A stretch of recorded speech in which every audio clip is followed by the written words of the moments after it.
got a few minutes here until the show is live at 6 o'clock. If you would, hit the like button, share a link to the show, follow and subscribe. Tell a friend, tell a foe, tell everyone you know.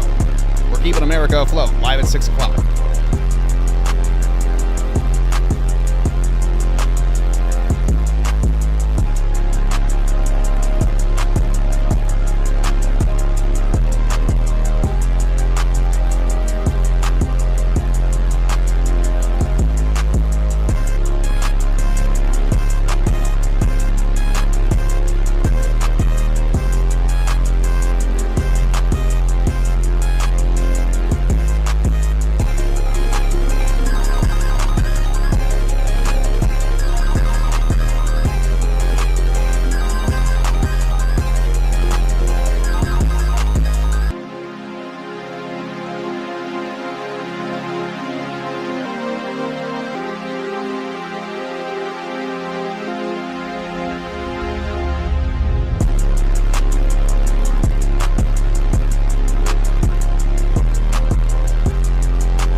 welcome.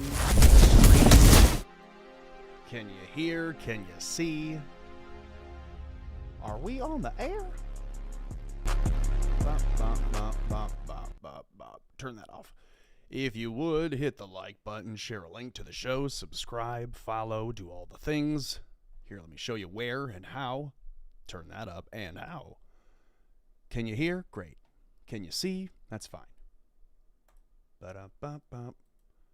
Flip it. Here you go. Go to allmylinks.com/AmericaFloats. The link is in the description of the live stream now, and if you're watching the replay on YouTube or Odyssey or Rumble or Pilled.net or on X, you can find all of the links that you may be seeing today, not in the show, but about the show, here at allmylinks.com/AmericaFloats. Easy enough? Great.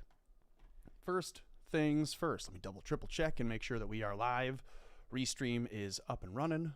We are good on YouTube, X, Pilled.net, Rumble, and Odyssey. Good to see some people in the chat already. And we are live on X. Great. And we're still live, I hope. It didn't cut me out already. I'm watching to see it update. There it goes. Okay, good. Sometimes it does. Sometimes it does weird things. Moving over to this. How has everyone's day been so far? How have you been? How'd work go? Or how is it still going if you're towards the west? Here's some things we'll just open with real quick, real brief right off the top, because I've got a lot to get to. I did not go live yesterday. Was sitting with, we'll say, some angst, watching what I already knew was going to happen to Thomas Massey. If you watch and if you follow on X, at Tommy Borum Jokes, then you already saw I had not just predicted, but had said exactly why and how and who was responsible for Massey's loss in the primary that happened, that occurred yesterday in Kentucky's 4th district. So I was pissed. Frankly, I was annoyed. I don't want to go live and tell you all how annoyed and, frustrated I am with Israel or with the Zionists. I don't want to be angry. I don't want to come online and bitch and complain unless I can make it fun in some way. And so watching the returns yesterday just wasn't going to be fun. Not for me. Test the stream deck, make sure that that's on. How about that one? Bruh. So I didn't want to do it. Okay, I didn't want to. I saved all of my positive energy for today. All of my my interest in speaking for tonight. So here first, just a fun 2.5 minutes of Zen. Hear from Theo Vaughn and the Iron Mike Tyson. Something that's a little racial, but let's do it because... Go for it. We used to live like people would burn their trash in the ditch, right? And so me and my buddy William, we would get out there, and my buddy Larry, and we would get all wet, and we would run and jump through the smoke in the ditch until we were pretty darkerish, right? And then, bro, we would kind of wait until somebody drove by and yelled the N-word at us. N-word, I hate that. Say nigger. Say nigger. You don't say N-word for bitch, say niggas. All these people drove by and called us niggas. Wait, hold on. Say, man. Do you need me to say? If you need, I don't want to do something. I can't tell what's going on here, to be honest with you. I mean, I'll jump through some. I just need to hear you say one thing and I'd be ashamed. All right? Yeah. Say I'm a nigger lover. You need me to say it? Yeah. Say I'm a nigger lover. Go ahead, bro. But does it mean all of them? Kind of, a little bit. God, even a rotten one. Oh, thanks. I don't know. I don't know if people think I should do it or not. Do it, do it, do it, do it, do it, do it, do it. Please, please, please, please. Come on, man, stop fucking the show up, man. You fucking the show up, man. You right, bro. Dang, dude. Shit. Fuck, what can I say, bro? I'm a lover, bro. Oh. God is great, brother. God is great. God is great. Now, hold on. No, who is cheering for this? I know I am. Look at that.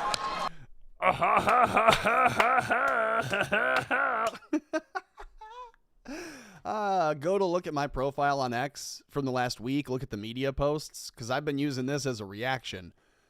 Just the clip of him doing that. Who is cheering for this? I love this show.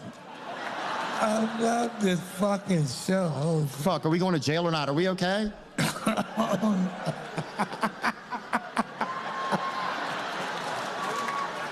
Another knockout for Mike. Here comes the podcast.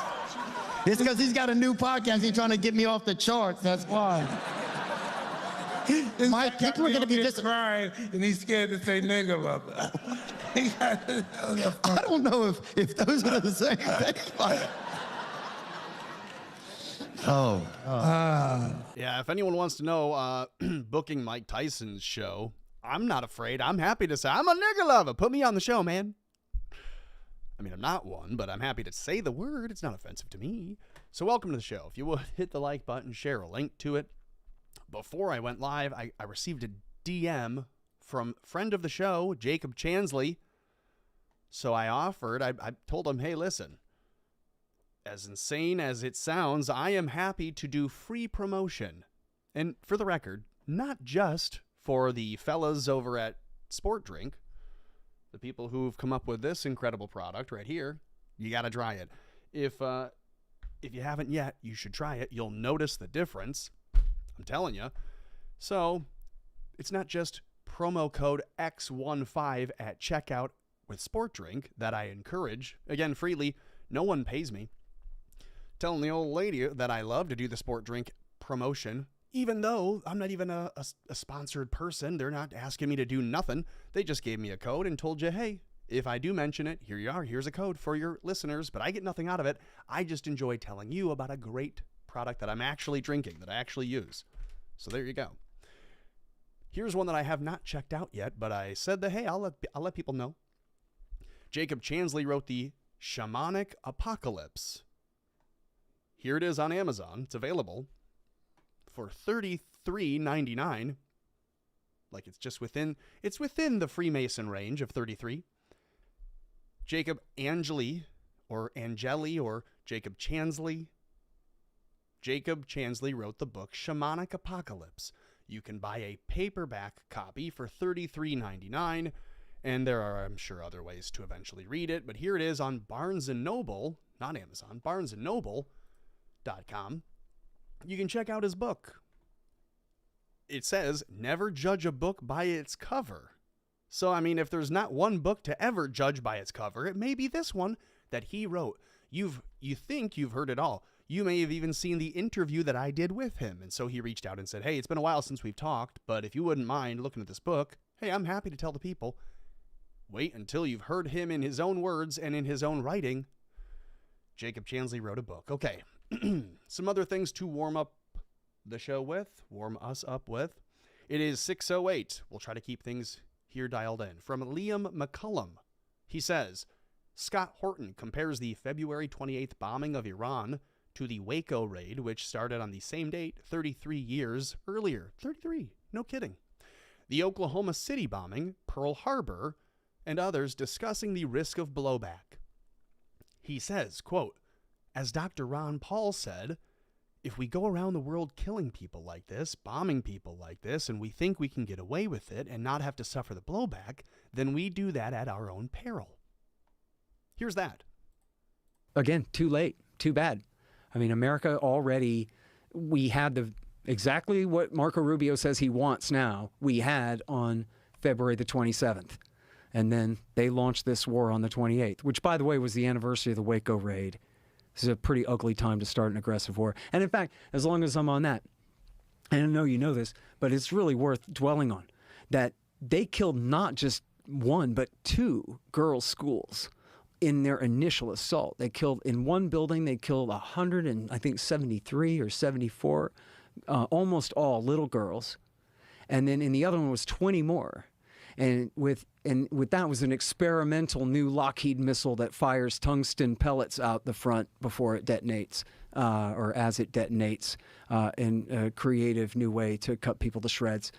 And the thing is about that is, as there's this great media critic named Adam Johnson who pointed out, this is equivalent to the Oklahoma City bombing, which, you know, for young people, Oklahoma was 9/11 before 9/11, right? It was massive. And never mind, it was a bunch of FBI informants who did it and got away with it. That's another interview, Joe. But it was that is another interview, and that's a deep one. Yeah, it is. And I'm here for you, buddy. But, yeah.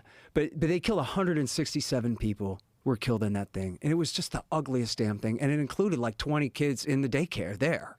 Right, that was the cover of Newsweek, was a firefighter holding a dead baby. It's the worst thing. It's the most traumatic thing for this country, and in the heartland of Oklahoma City and all that. Well, that's what America did to Iran. Only the entire building full of kids, all 167 of them, a few teachers, but virtually all of them little girls.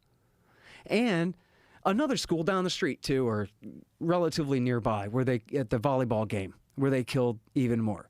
So now think about the Pearl Harbor attack, which Donald Trump himself compared it to Pearl Harbor, out of context, but still, it was a sneak surprise attack in the middle of negotiations on behalf of a foreign country over a lie, and then they killed a bunch of kids. It's like, imagine if at Pearl Harbor, if our story of Pearl Harbor was that they sank all our heroes and drowned them down in their ships, in the hulls, stuck in their hulls down there, but also they wiped out schools full of 180 little girls, the children of those sailors who drowned at Pearl Harbor. Oh, and also they killed FDR that same day, too. Oh, and also is a Catholic country, and he's also the Pope. Imagine how we would react to that. Imagine what our story of Pearl Harbor to this day would be. I'll tell you what our story of the World War II would be. It would be that we kept nuking them till they were all dead. Is what our story of World War II would be if that's how they had done us at Pearl Harbor. It's just, somehow we just don't really think of it in that context, but we should. If that had happened to us, again, just like we did a little on Ukraine there, and the way America just absolutely pushes their luck. If Russia overthrew the government of Canada twice in 10 years because they kept voting wrong, we would invade Canada and nuke Moscow. And in fact, when you bring up the analogy, it's completely absurd, right? How ridiculous is it that the Russians would dare try to overthrow the regime in Ottawa, that they would dare threaten to try to kick us out of our bases in Alaska or any of these kinds of things, that they would go to war with the people of Vancouver who refused to accept the new coup junta.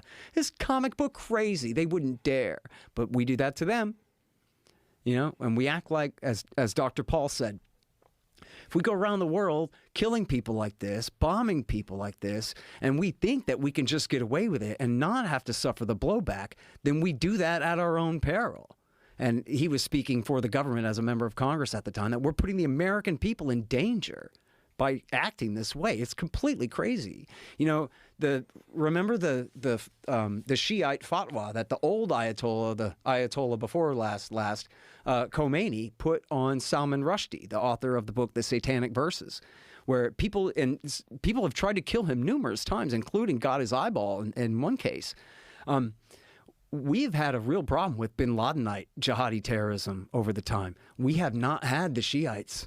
We have not had the Ayatollah Sistani in Iraq or the Ayatollah Khamenei declare that all good believers should attack the West now. They could do that. That's the kind of fire that we're playing with. It's extremely dangerous. I mean, bin Laden didn't even really have a religious rank. He was just a rich guy who he had earned respect because he was wounded in battle and stuff. He had money and influence. But if the Ayatollah Sistani put out a full jihad, which I'm not saying he would do that. I don't have any real reason to believe that he would go that far. But he's been willing to stand up to the United States numerous times, especially during the war. Interesting. Did you catch the beginning of that there? Or I'll just maybe replay this. This is the relevant piece that I wanted you to hear. Again, too late. Too bad. I mean, America already, we had exactly what Marco Rubio says he wants now, we had on February the 27th. And then they launched this war on the 28th, which, by the way, was the anniversary of the Waco raid. This is a pretty ugly time to start an aggressive war. And in fact, as long as I'm on that, the connection to Waco and the 33 symbolism within all of it, as he just explained, in the context of the history within which it exists. There you go. So Scott Horton, a well of information to go to. Let's see what the chat's up to. Rusty Shackleford got his moderation badge today. Welcome. Mary Kate Delvey, hello. Hello, Mary Kate. Good to see you in the chat. Let's see who's over on Rumble. Couple of little people just jumping in, not yet in the chat. Okay, fine. Danger Dog over on Odyssey. Let's see. A couple people over on Pilled. Let's see if the X is going on. I don't know if there's an X chat. We're not bothering with it. Moving on. More things to get to. Like this. Hear from David Santa Clara over on X. He said, they'll just write shit like this and hit post. Here's the Haaretz.com. They have this as their caption. The most consequential Republican primary for Israel is happening in Kentucky.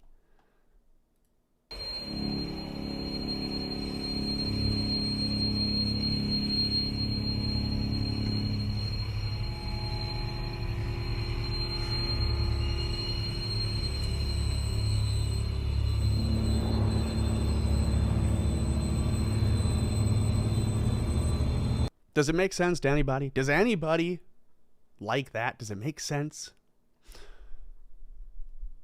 The most consequential Republican primary for Israel is happening in Kentucky. And this is why I did not go live yesterday, because I just knew. I just had a feeling. I had all these things pulled up and I said, I already know what the fuck is going to happen. And I don't want to have to narrate it as it does.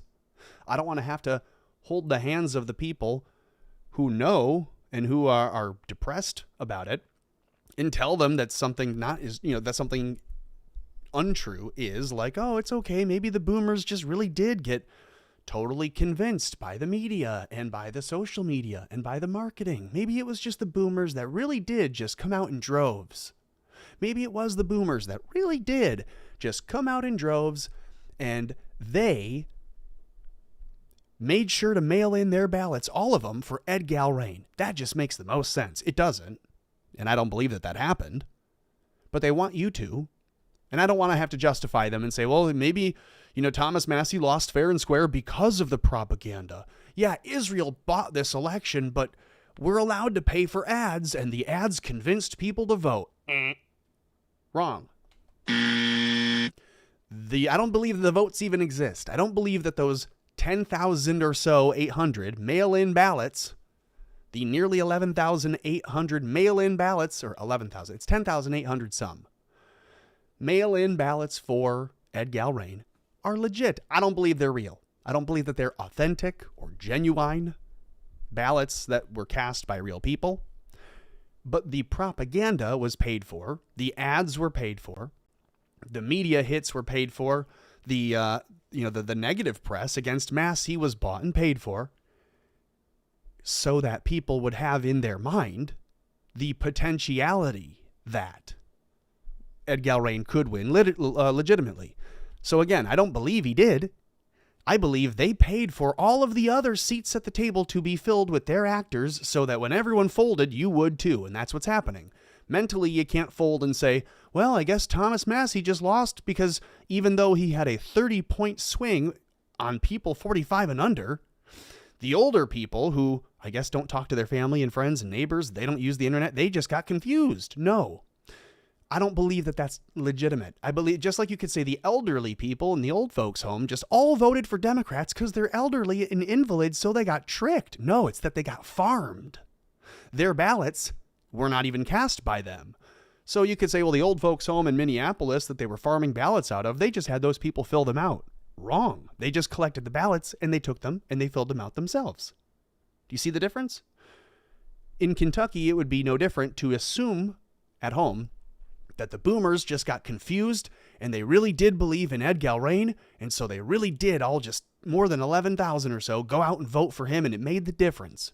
That the opposition to the incumbent in Kentucky had never had some more than 7,000 or 8,000 votes.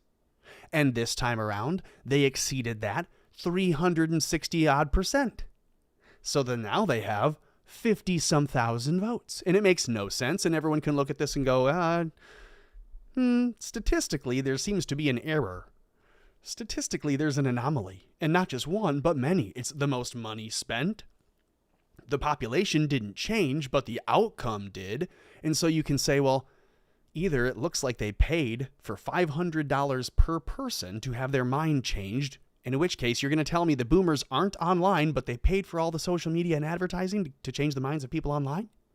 How did they get all of these boomers, some 30,000 of them by the numbers, to go out and vote for a guy that no one's ever heard of? You couldn't do that before. They didn't even vote for Trump in those numbers. More people voted for Ed Galrain in this primary than in that area came out to vote collectively in the last election. How's that possible? And so they had to fly that kite and make it look like it was believable. They had to make you believe that maybe the boomers really were supporting Ed Galrain. They sent a guy like Thomas Massey's biggest rival, Pete Hegseth. Make that make sense. The Secretary of War, to a campaign stop yesterday in the morning showing Trump-backed challenger bid imploding. That was Massey's quote, telling the Daily Mail and the Hill and whoever else would listen, Ed Galrain is clearly not a real person. Look at him being propped up. If Trump doesn't send his cabinet members and appointees to campaign for him, no one knows about Ed Galrain. So Thomas Massey says on Monday that Pete Hegseth's appearance in Kentucky to stump for retired Navy SEAL Ed Galrain is a sign that the Republican challenger's campaign is imploding. Well, in hindsight, now we know it wasn't imploding. It was to give a smoke screen. It is to give cover. And this is why I didn't want to do this last night. While the returns are coming in, he's saying, yeah, this guy doesn't have a campaign. He's not even a real candidate. He's not running. And Thomas, none of those things mattered in the end because they were going to steal the election. They needed to have evidence and data points to point to so the public would believe that it was an honest election to begin with. And it wasn't. So you were making the correct points, but they were not relevant. They don't matter. You said he's an AI candidate. He's not real. He's not even out here. He's not talking to the people. But that doesn't matter. You do have people like Hegseth and J.D. Vance and others going out to the public and saying, please vote for Ed Galrain. It's not because the people are going to do it. It's because it tells your opposition, hey, leadership's not with you anymore. So when they go to count the ballots, to count the votes, they're not going to be counting so many for you. Figure that out.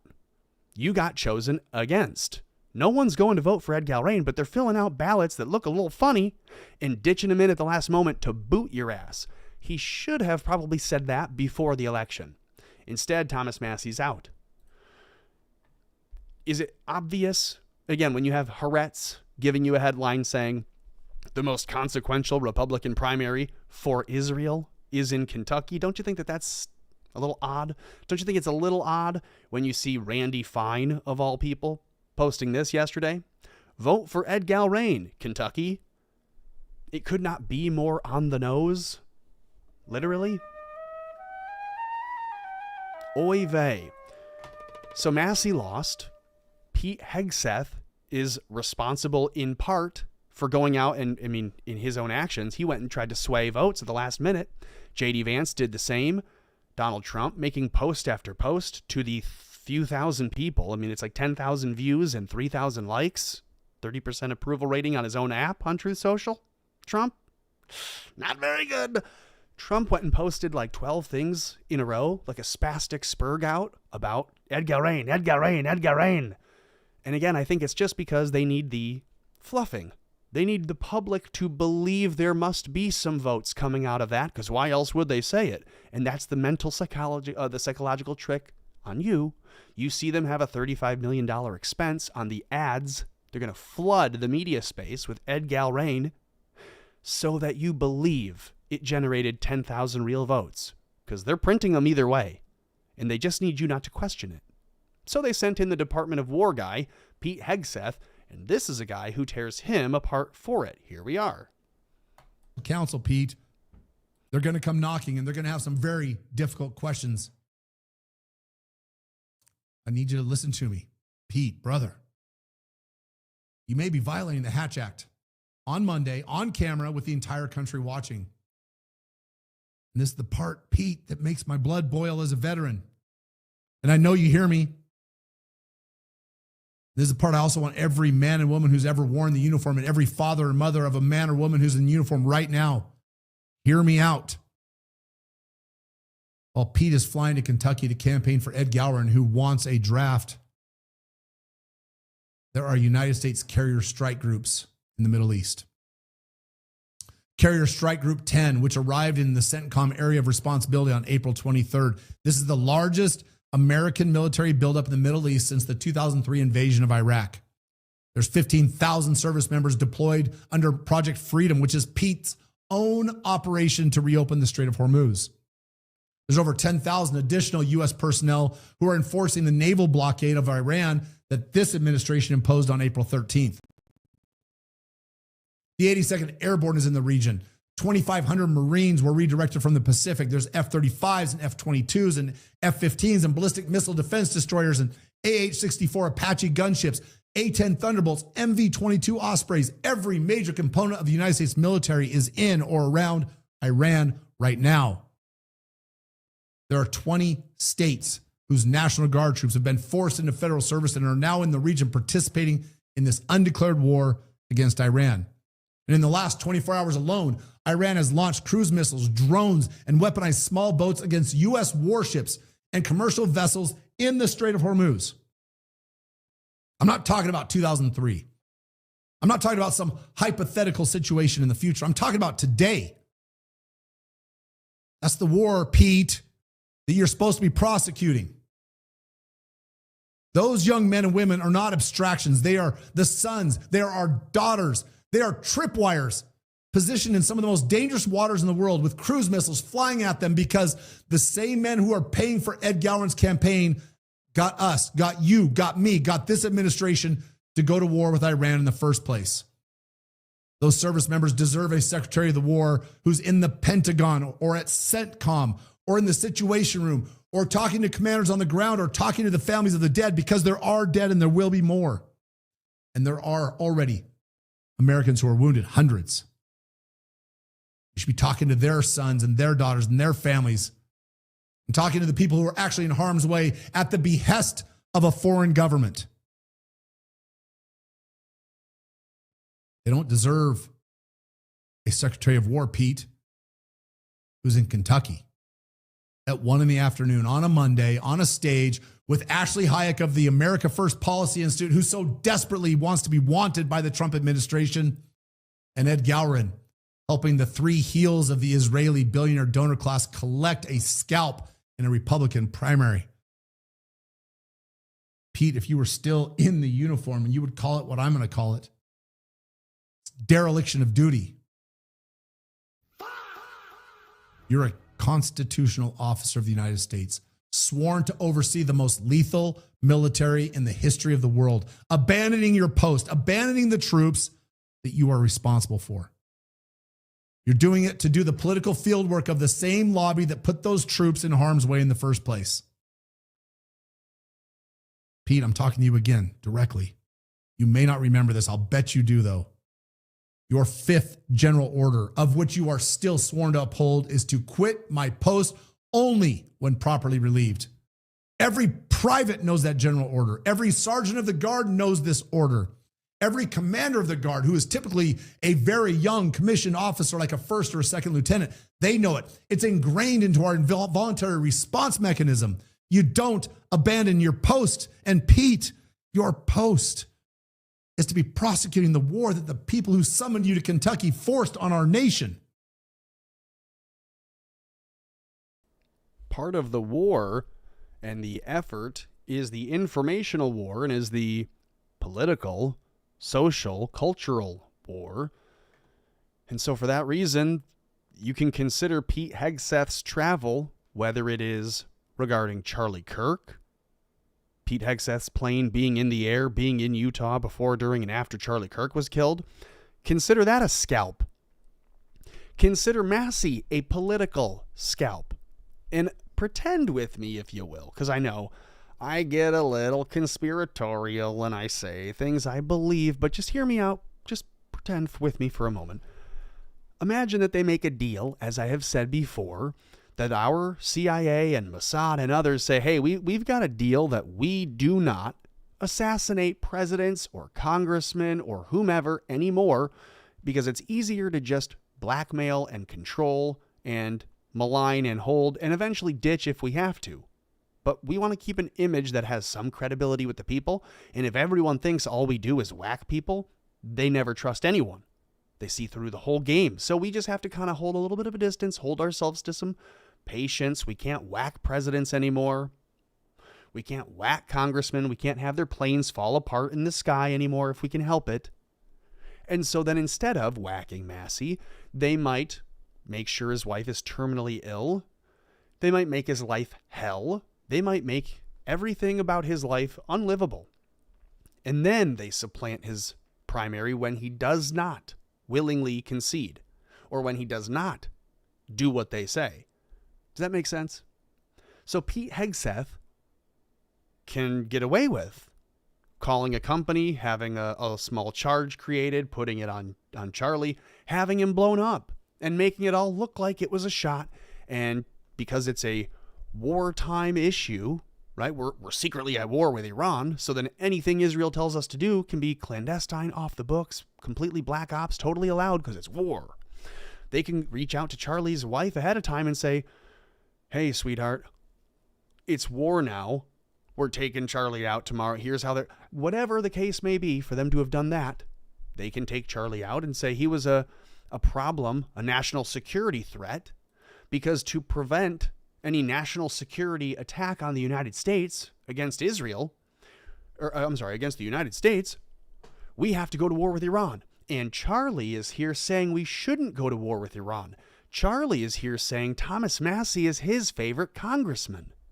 So again, just run out the ground ball, be hypothetical in your mind, say, okay, imagine, Tommy's right, imagine that Pete Hegseth was given a hit list, as we have been told exists in our government at the executive office and on down. The CIA has a hit list. The president adds to it. I'm sure that our other assets, allies, and prospective enemies alike all exist in some way on different hit lists of people. So you think that Pete Hegseth wasn't given a hit list and said, here's a time frame. We have 600 days to get rid of these people. And Thomas Massey's on it. And so they say, okay, let's turn the political screws. We'll start finding people to plant nearby so that later they can claim he was improper with them. They start doing all these things last year. The wheels are in motion against Thomas Massey. He's a name. Check it off the list. We'll steal his election when it comes. We'll flood the zone with ads to make sure people know the name of the guy we're stealing it for, so that it at least looks believable, and people make the excuse, like my a genetic relative, I'm sure in some way, with our names being so similar, Will Van Borim on YouTube, on Borim, says, Van Borim says, I think it's mainly boomers that fall for all the BS propaganda. I don't know if election fraud is happening beyond how these elections are funded, which do seem unfair. That is exactly, this is the point encapsulated that they want you to believe. They go, oh, well, they did pay for all the ads. If they paid for the ads, the boomers probably just fell for it. No, you're falling for it thinking the boomers really voted, when they can just flood 11,000 fake ballots, and you're not counting them, they are. They can tell your boomer neighbor that all of his street all voted against him, and he'll go, oh, they lied to me. They all told me they voted for Massey too. That you might have one odd boomer who votes for Ed Galrain because he watches Fox News, but he's the one chiding and goading everyone else online saying, oh, I guess Massey lost. Social media is not real. And in reality, they were the ones that flooded the social media, flooded the propaganda, convinced people that maybe they were outnumbered, so that when they stole the election, they would just sit back and go, dang, I guess the boomers just got convinced. No, you did. You got convinced by seeing the ads tailored to the boomers. Isn't that a real mindfuck? So Charlie Kirk on the list, Tommy Massey on the list, other people on that list, because they said no war with Iran. We do not want war with Iran. And so then someone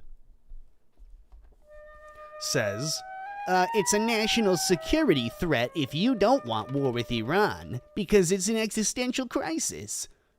So imagine, Howard Lutnick and Jared Kushner and others are told, not just like, oh, they need to go and whisper it, but they're told to go whisper it. It's a national security threat. These people, well, whether or not they are well aware of Iran's threats, the UFOs that we said were going to an Iranian mothership, remember, or the obvious Israeli step-aside assassination attempt in Butler, that was, we were told, Iran. Fake, crappy psyops that we deserve so much better than. And we're told every time, it's Iran, it's Iran, it's Iran. No one believes it. No one buys it. The people that tell you not to believe it and not to buy it and say no new wars, period, they're now national security threats to Israel and by, I guess, proxy, us. So then those have to go. Unless it's not Dutch. Will van Borum says, I hope I'm saying that right. Will van Borum says, I'm like 99% sure we're related, but probably pretty distant. Borum, not a common Dutch name. And I am not Dutch. Although I am in Holland. Let's see behind me. Look at that little Holland poster right there. Can you see it? Anyways, glad that you're here. If you would, hit the like button, share a link to the show, subscribe. We are live on YouTube, X, Pilled.net, Rumble, and Odyssey. Links in the description. You can also hit allmylinks.com/AmericaFloats. It looks like this. Shows you all the links to all the places that I exist. So, they then tell you, Massey's not an upstart from the grassroots who got into local politics, then became a state representative, then ran for the national stage because he wanted to make a difference and he saw the problems in government. He's a billionaire mascot. You had a few people give him money, and now he's a billionaire mascot. And so here they say it's a MAGA civil war. It's not Israel supplanting an American. It's a MAGA civil war. Anyone who's still MAGA is a faggot at this point, but that's okay. We'll call that out as we see it. They say, behold, the $35 million oligarch campaign to destroy Thomas Massie. Interesting. When Thomas Massie won his first hotly contested 7-way GOP primary back in 2012, he was the one getting panned as the poster child for out-of-state super PAC money.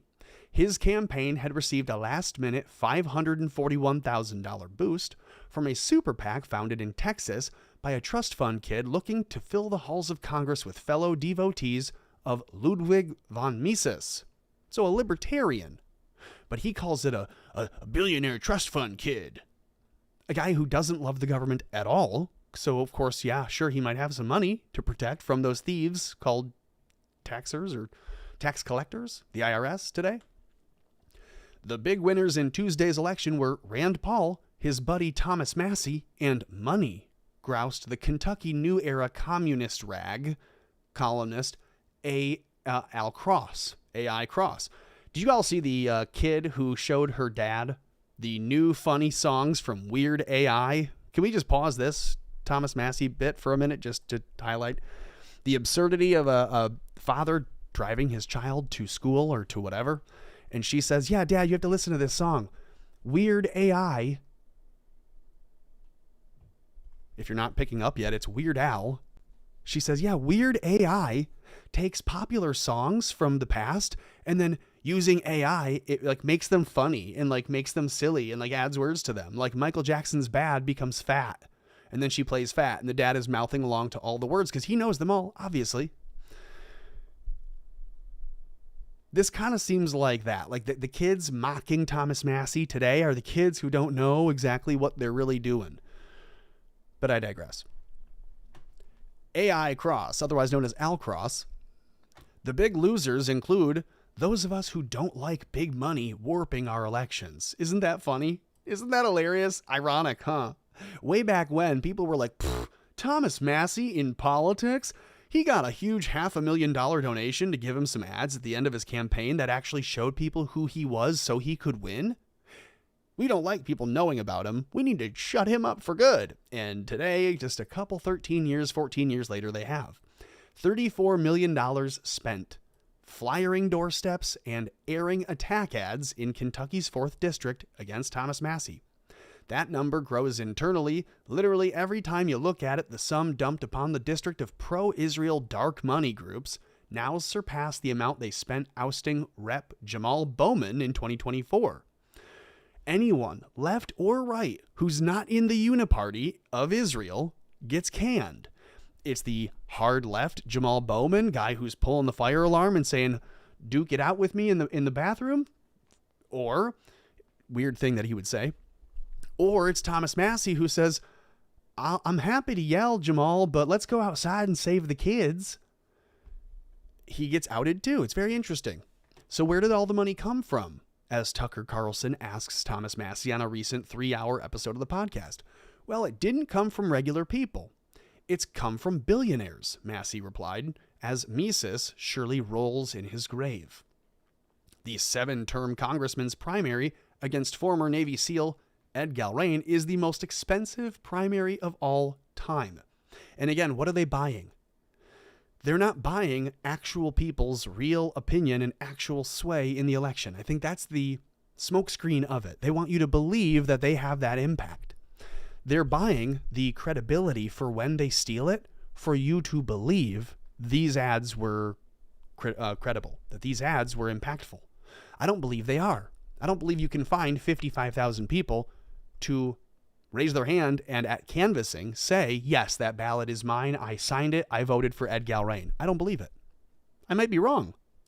But that's why they spent all the money on the ads, because they didn't have those votes before. But now you will believe they do because they spend the money. Is that believable, or are we kind of being duped? I think it's obvious, but there you go. Let's jump over here. We'll just listen to him in his own words. Is that fair? I think it is. That's why I'm suggesting it. Here we go. Here's one thing I saw on Fox. They were saying, oh my goodness, we're ready for war. We're about to restart this war. We were supposed to restart this war today, but we can't restart this war today. The war can't start today. They said we got to wait a day. And then it occurred to me, where was the Secretary of War yesterday? He was here. Listen. Wait. No, look on the bright side. No more wars. No more wars. No more wars. No more wars. No more wars. No more wars. Guys, knock that off. You're going to make me feel good about losing. What I wanted to do was give you all credit. When they saw the influencers here, they panicked. They sent the Secretary of War here, and you stopped the war for a day.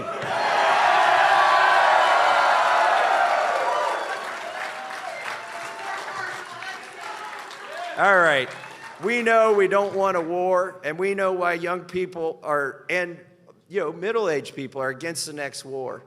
Because we'd be the ones fighting it. They're trying to bring back the draft. Screw that. We're not going to fight. We're not going to fight some other country's wars, are we? No. What else do we stand for? We don't want to send our money overseas. Okay, I'll go for that.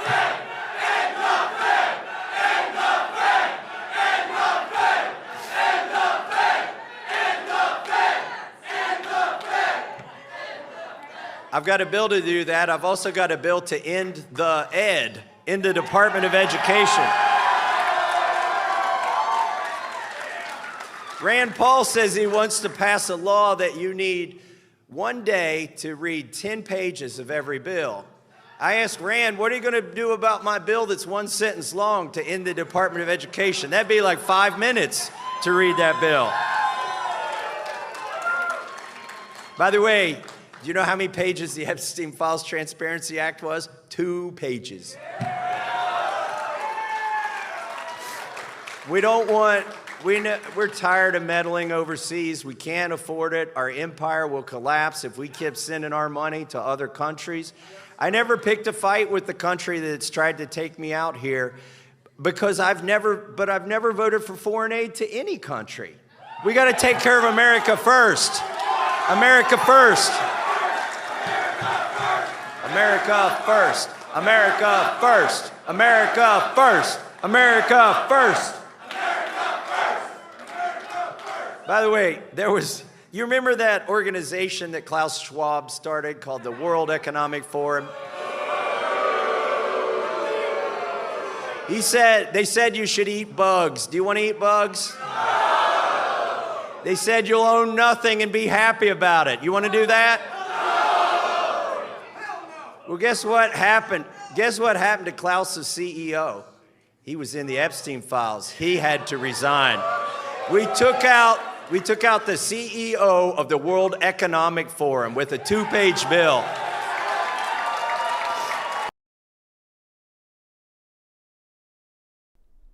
Well, there you go.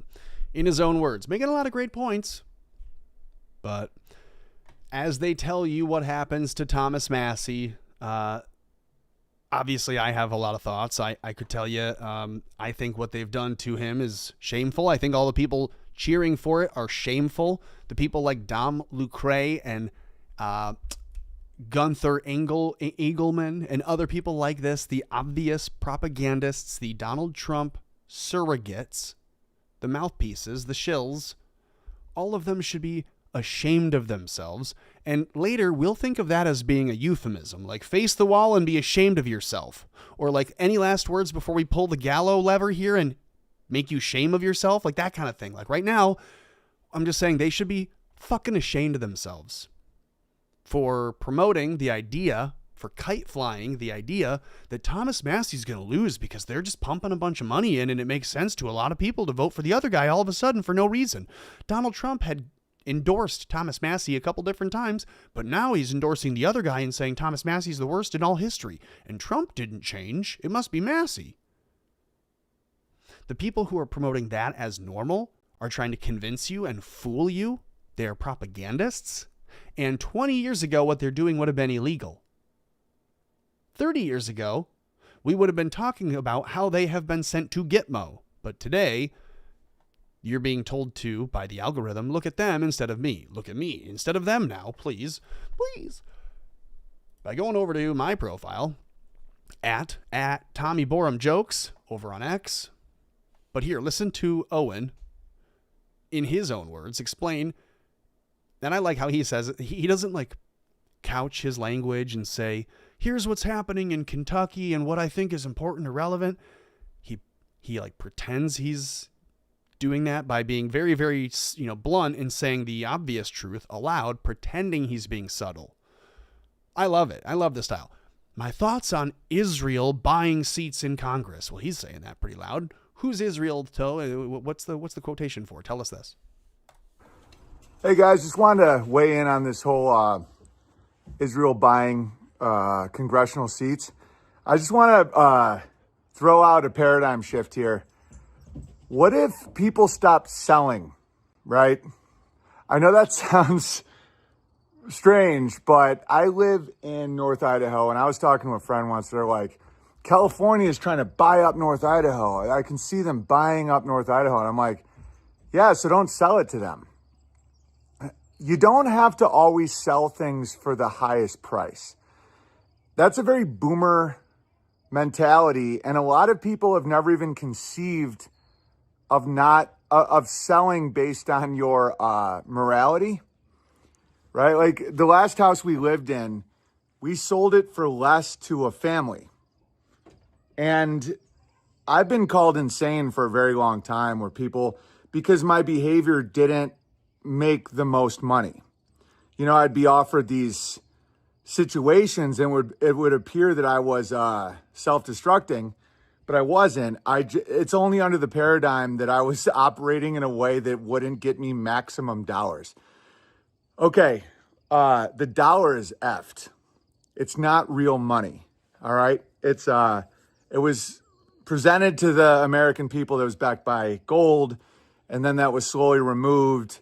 And now it's just like a joke where fiendish, ghoulish pedo freaks print it to get themselves out of problems. And since enough people are under the illusion that their provider protector is the dollar, the temple is the Fed, the Moloch is the Wall Street bull, it's really pretty obvious that they'll do anything for the dollar. And so imagine a world where Israel, whatever that even means, the LLC, the trademark, spends $100 trillion to get a tiny seat in Kentucky, and people they still just vote for the guy they want. In order to be free, in order to be the America a lot of people want, you can't be for sale. And if you think that sounds crazy, how much money for someone to F your wife, right? Obviously, there's no price. I'm sure there's some of you guys that are like, Does it make sense now why I say I don't believe a bunch of Kentuckians said, oh, well, I've been convinced now because of these ads about Thomas Massie. My vote just got bought. That someone did convince me. They did offer me enough money to fuck my wife, right? He makes a good point. The insulting lie in this, just to be pedantic and really hammer it home, the insulting lie coming out of Kentucky is that the money got them the votes, and not the money is just convincing you that the votes were ever purchased and that they're ever legitimate. The lie is that Kentuckians accepted that they may be bought, they may be purchasable, that their vote could be bought by a few $100 in ad spends at the end of the day. That's the insulting lie. The sophisticated truth in it is that they're able to convince you in Kentucky and elsewhere that they were purchasable. So how insulting to your own, sense of self and to your own nation and to your own pride, to your own people, that you would think, yeah, my neighbor's state of Kentucky, I guess they are just all stupid. We wouldn't have that happen. We, like Owen says, could never be offered enough money to let someone screw our wife or let someone supplant our election. We want our guy. We're going to elect our guy. It doesn't matter how much money the outsiders spend. But because it's not you, you are willing to accept it of the neighbor. You're willing to believe that Kentucky just voted the wrong way because they're all hilljack idiots. They just unseated Thomas Massie, the single bright white hope for the country, that Kentucky's just that dumb over $30 million. I don't believe that. Just like I don't believe that my neighbor really would let some guy bang his wife for $30. I don't believe that. It would be an insulting thing for me to go, yeah, I guess that's believable of him, right? How terrible would that be? They want you to think that for your own self in your own country, and I don't buy it. Just like when they said Joe Biden won, we all knew that those ballots were phony and that we did not actually elect Joe Biden. The process was supplanted and corrupted, and then the outcome was chosen, but it wasn't legitimate. It would be insulting for us to now double back and say, well, actually, we just got fooled into voting for Joe. No, they locked down a country and convinced you of a common cold being cancer and deadly and 90% death rates, because then you would accept the insulting lie that the country just got fooled into voting for Joe. Same thing here with Ed Galrain. Don't be so fooled as to believe that that's truly what happened, that they actually did just buy enough people's genuine support. No, they're buying you to wear that blindfold and now think, oh, I guess the people just voted for him. The FAGA movement would be like, oh, well, don't be so hasty. So obviously there are things without a price. The health of your family. My brother used to always say this. He's like, what would you rather tomorrow, be a billionaire with no arms or just have your arms? I'm like, just my arms. He's like, so just having your arms is worth more than $1 billion. So tomorrow when you wake up with both your arms, remember that, right? It's so obvious that it takes almost like a retard like me that almost acts like a child to see it like a child would see it. Because they have to, for whatever reason, the way my brain works, they have to keep selling it to me and it doesn't work. They'll sell it to you when you're a little kid and then you believe it. And then you just believe it the rest of your life and you don't know why, right? That's not how my brain works. I reassess things constantly. So if you want to have a proactive view of the future, before you blame the Jews for buying a seat in Congress, because that's what they do. That's what they do. They make an offer. The devil goes down to Georgia and makes an offer. That's what they do. Your power comes in not accepting the offer. Because at that point, what happens? They raise the price. At that point, what do? Say, no, thank you. And they weren't even paying people to vote a certain way. They were just paying for advertisements to sow doubt, probably to pay somebody to make accusations, to buy all these influencers, like I'm guessing Dirty Little Timmy Pool and all these pastors and all these freaks. They pay them hundreds of thousands of dollars to make these. And then the sheeple mentality is, I don't want to go against the grain, which is okay. I understand that. It's a survival mechanism of zebras. But just know that you don't have to be for sale. Right? Like, Americans shouldn't have any, but that's why they do the mass immigration, because there are people that will do anything for money when they come from a war-torn area, because they're desperate and thirsty and hungry. That's why they love trauma. Because when you're in trauma and you're in a highly emotional state and you think that everything's falling apart and you're thirsty and hungry and scared, they can sell you something that you wouldn't buy if you were in a sane position. Anyway. Yeah, that's not the only reason they use immigration, too, as we're going to get to with Henry Novak in just a few minutes. The other reason is because they want to sow confusion and get you killed in the process. I hope that helps. You just don't have to sell anything. Like, I remember someone was trying to buy my... Yeah, by the way, remember the idea that they're selling here. Thanks, Owen. The reason that they're selling you anything at all, what they're trying to get you to buy is the idea that Thomas Massie was going to lose and that Ed Galrain was a real candidate, that he was running because he really thought that Thomas Massie was doing a bad job. Let me respond here to a couple of comments from Salty Zipper Tits in the chat. Thomas Massie reposted a dated endorsement from Donald Trump. It said 2022 right on it very clearly. And everyone could see Donald Trump had previously endorsed Thomas Massie. So when Thomas Massie recently posts the endorsement from Donald Trump, everyone is spotlighting from his example that Donald Trump is a flip-flopper. Donald Trump has gone back and forth on various people depending on what they are willing to bend over on. If Donald Trump himself says, I'm running and I will release the Epstein files, and then in office says, I'm not releasing anything, and Thomas Massie's the one to force him to do it, that earned him a slight. They were going to take him out for that alone. You can say, oh, he voted for impeachment of Donald Trump. Do you think that Thomas Massie is a better Republican or a worse Republican than Donald Trump is? Because the voting records themselves are already there.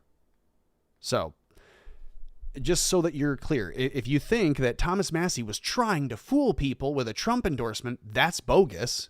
What he was doing is showing the voters the reason Donald Trump has now flipped on him is not Donald Trump's decision. It is the people above him, the people who are running Ed Galrain. I'm sorry that was confusing for you, but the people who voted for Thomas Massie aren't confused.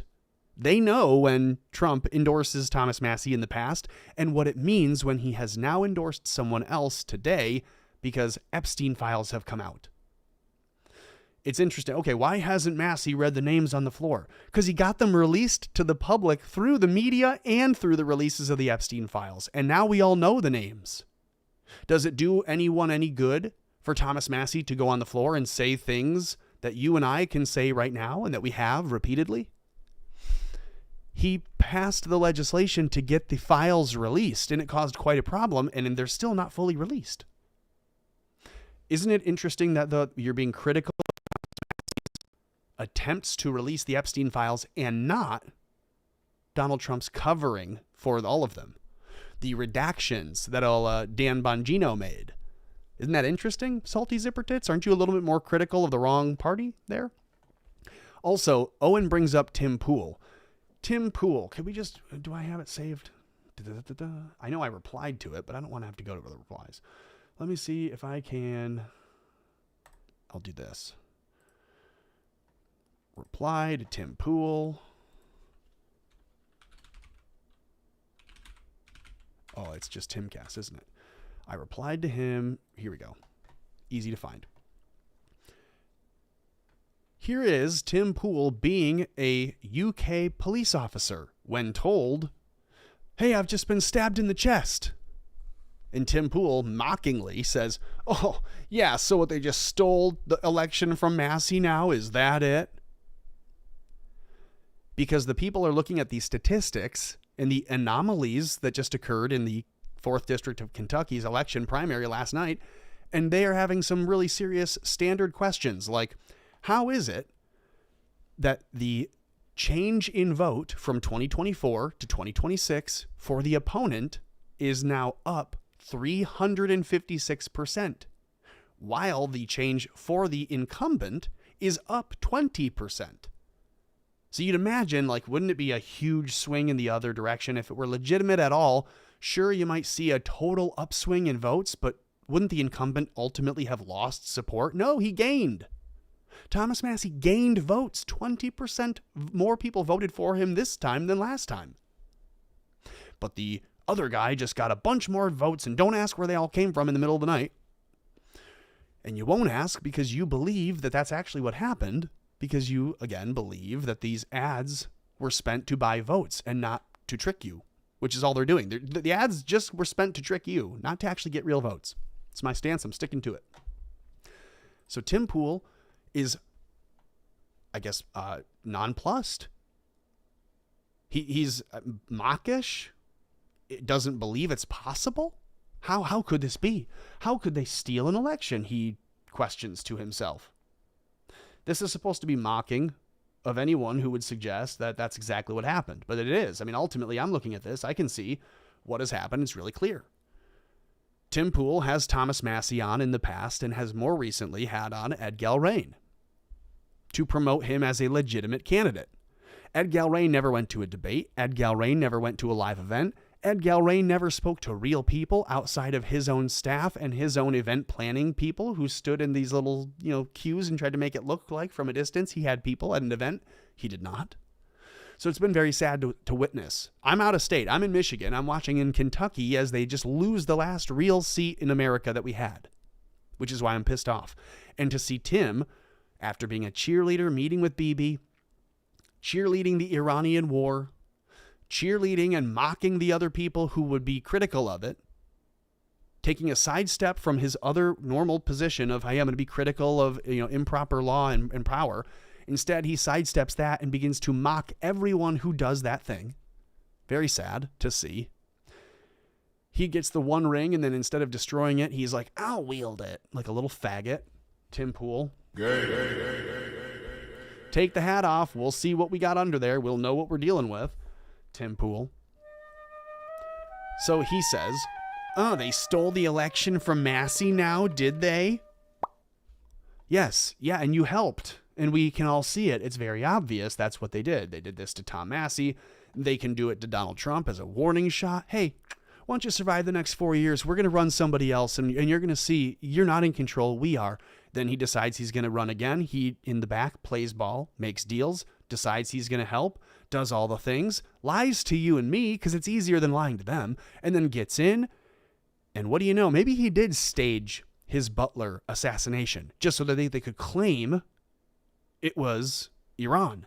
Maybe they did have a shooter on the roof and it was a kid and he did say he wanted to kill Trump. So they allowed him in, they lured him there, and then they killed him and they fire off a couple other shots. Some ricochet happens.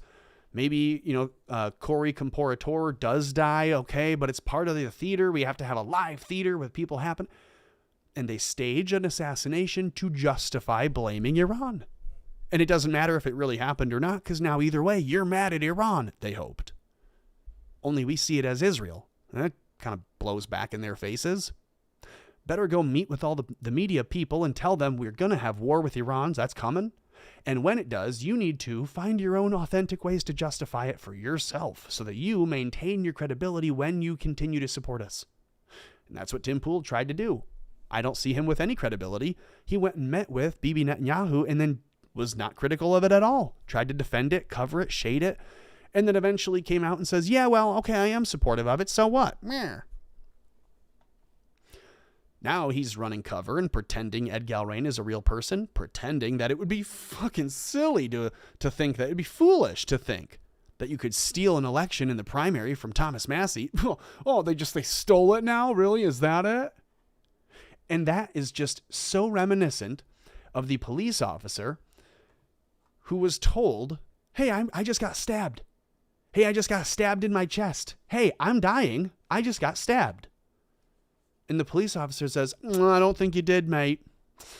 Sorry, I don't think you did. I don't believe you, mate. Hold on, mate. I don't believe you. Which is what happened. Hear from the BBC. If you did not hear in December, an 18-year-old, Henry Novak, was killed as he walked back from a night out in Southampton in the UK on the 3rd of December. Vikram Digwa, 23 years old, told Southampton Crown Court that Novak was drunk and barged into him as they met at night on pavement, leading to a violent altercation. That's one way to say it. You stalk him out onto the street because he's a white kid walking alone out of a bar, approach him, punch him, he swings back, and you stab him. Digwa told the jury, as he denies the murder and the charge of carrying a knife in public, literally what he was doing, he says he used his ceremonial kirpan, which, by the way, if you're wondering, is this. This is a kirpan. These are all different kirpans. It's a little dagger that hangs from a sheath, and you wrap that around your waistband or your neck, quick to grab and shank somebody with. Here's a Digwan. There's a Digwan. So this is what he got racked with. Digwan tells the jury, I thought I had to do something. The defendant denies murder and carrying the knife that he was using when he killed Novak. He says Novak punched him and then pulled his hair. How? How would that be? How would that even be possible? I thought it was all wrapped up in like a turban or something. Digwa told the jury, I thought I had to do something because I was afraid that he was going to stab me with my own kirpan. How could you have been afraid of that? You were in possession of it, not him.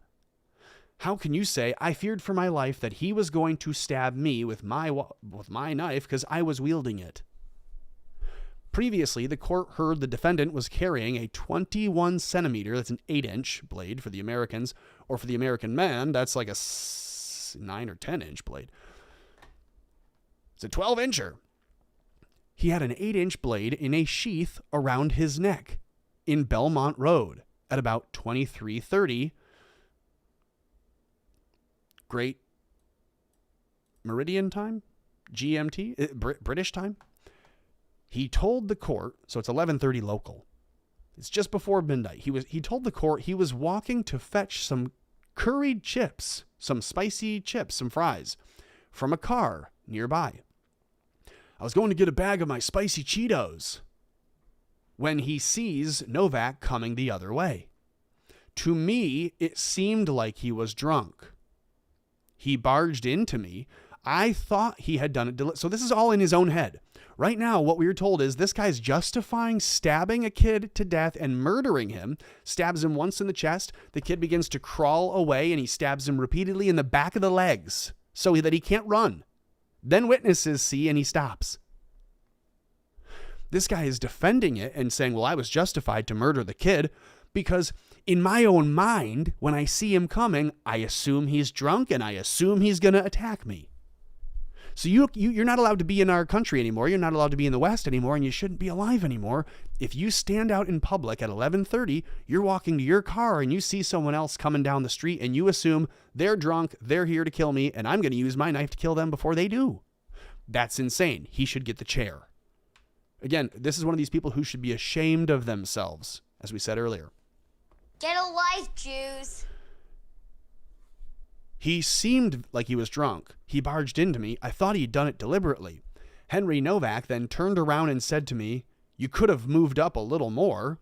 So who hasn't been through this experience? You're a white man, you're walking down the street, and someone of another race walks the other way, and instead of just moving a little bit as you have, they continue to walk and shove their shoulders and bump into you intentionally just to create a problem. You've seen it in a bar, you've seen it here now, and Henry Novak paid the price by saying to the guy, hey, you could have moved a little bit more. I'm walking, you're walking, I move, you could have moved. You can imagine how this goes. Digwa then says the victim used a racially offensive term before adding, do you think you're a bad man? Now, this is all on video for the record. This guy then says, you don't know what people are from Essex are on. You think you're bad? You don't know me. That's what the white guy says. Digwa says he is a bad man. That's the video. The actual recording says Digwa is shouting, I'm a bad man. Yeah, I'm a bad man, as he then pulls the thing and shanks him. If he didn't want to fight, why wouldn't he just walk away and calmly de-escalate? Novak started to record the defendant with a phone in footage seen by the jury. So Digwa has to say, everything leading up to the video was actually really scary for me. This guy was coming, he seemed drunk, then he began to fight with me and punch me and pull my hair, but then he recorded me. Interesting. I went to block the phone and I've grabbed it as well. So he was threatening a white kid. The kid begins to record him, and that's when he attacks the kid. This is when he punched me. So he grabs the kid's phone, and without any way to prove, he says, this kid then punched me and then pulled my turban, pulled it off my head. Maybe it's because you're attacking the kid and grabbing his phone. Isolated on a street. As I'm bent over, he starts saying, I'm going to F you up. I'm going to kill you. I felt like he was going to use my kirpan on me. Digwa told the court he did not mean to stab Novak in the chest when he pushed him away and cried when he heard of his death. Bullshit. Visibly emotional, the defendant told the court, I'm sorry that it happened. Why were you carrying an illegal knife in public? Oh, because it's my ceremonial knife. I'm allowed to. Do you see how we're justifying self-defense when it isn't in the UK, but here in the United States, Chud is not allowed to have a Second Amendment right to carry a weapon, that if someone attacks him and is in the middle of pummeling him on the pavement, he's not allowed to fire defensively, wounding himself and not killing the other person? Do you see the double standard and retardation that's at play here? It gets worse. Police initially handcuffed the victim before discovering his fatal injury a short time later. The kid told the police officers, I've been stabbed. The police officer says, no, I don't think you have, mate. No, I don't think so. This from National Review. A fatal stabbing in Britain is the stuff of a dystopian horror. It's a nightmare. Teenage victim dying in handcuffs after his alleged attacker accused him of being racist. The police show up, there's a man holding a bloody knife, and there's a kid going, I've been stabbed in the chest. He has a sucking wound. And his legs are all stabbed up and his tendons don't work, so he can't stand. He's crumpled on the ground, stabbed in his chest. And the guy standing by with a knife says, he attacked me. He was racist. And so the police go and they put the guy's hands behind his back and cuff him so he can bleed out, unable to even try to comfort himself. When police arrive, the attacker claims that the victim, who's writhing on the ground with a 3-inch stab wound in his lungs, drowning in his own blood. Again, I've been there. I understand it. I can show you the scar I have from the pneumopericardial tube that was placed after I was resuscitated. If you have a collapsed lung, you will suffocate and die. And all your ribs broken too? Not good. He was stabbed 3 inches into his lungs, drowning in his own blood, but he gets arrested because the guy who did it says, well, he said a racial word. He said a slur. That's not proven. It's not on video. And so far, we don't have any evidence that it happened. Even if it did, you don't stab someone for that. But the police were like, oh, he said a bad word, mate? All right, well, here we go. The boy, handcuffed, lying on the street, slips from consciousness and dies shortly after. You think he said nothing to the police? He actually did. The police just told him, I don't believe you. Can you imagine? You tell the police, he stabbed me, I'm bleeding, I'm dying right now. And they go, nah, I don't think so. I don't think you did. It sounds dystopian, a scene straight out of the horror film depiction of a society whose idolatry of progressive anti-racism has turned it totally upside down. Prosecutors allege that the sequence of events is precisely what transpired on December 3rd, 2025 in the English city of Southampton. Enter Henry Novak, an undergrad studying accounting and finance at a local university, allegedly pursued and then stabbed by Vikram Digwa, who was carrying an 8-inch long shastar, a knife, as well as a Sikh kirpan, a ceremonial blade. So why did he have the illegal knife if he was afraid he was going to have his kirpan taken? You see this? Oh, I had my ceremonial knife around my neck, and that's what I thought he was going to use to kill me, so that's why I grabbed my 8-inch blade from my pocket that he did not see. So why does this guy have multiple blades? Do you see the picture that's being painted here yet? Digwa, who was recorded by Novak on Snapchat saying, "I am a bad man," after he'd inflicted a mortal wound on the teenage victim. He's stabbed in the chest and recording his stabbing. He's recording his attacker as he's lying there on the ground, bleeding out. And Vikram is standing over him saying, "I'm a bad man," after he just murdered him. And he's laying there dying. He tells the police, "I'm dying," and they say, "I don't believe you." Digwa's mother, who had reportedly caught on camera removing the murder weapon from the scene, she came out and grabbed the knife and tried to take it. Hiding it at their home, police later discovered it, is now also on trial. Digwa's lawyers claim he was racially abused and then acted in self-defense in the heat of the moment, although it seems that there's no evidence that Novak said anything offensive to him at all. Notice that how, because people will believe that maybe now that they're going to justify it, I could call him a rag-headed nigger and it wouldn't matter. Call him a sand nigger. It does not matter. Tell him his wife is a whore and we'll fuck her tomorrow and then we'll spit roast her and have her for dinner because she's a dumb pig, and it does not matter. He's not allowed to stab someone over it. And they're trying to say, well, he might have said something, so maybe that's why he was acting in self-defense. Put simply, Henry drowned in his own blood, having his lungs having been cut by the knife going 8 centimeters into him, the prosecution said.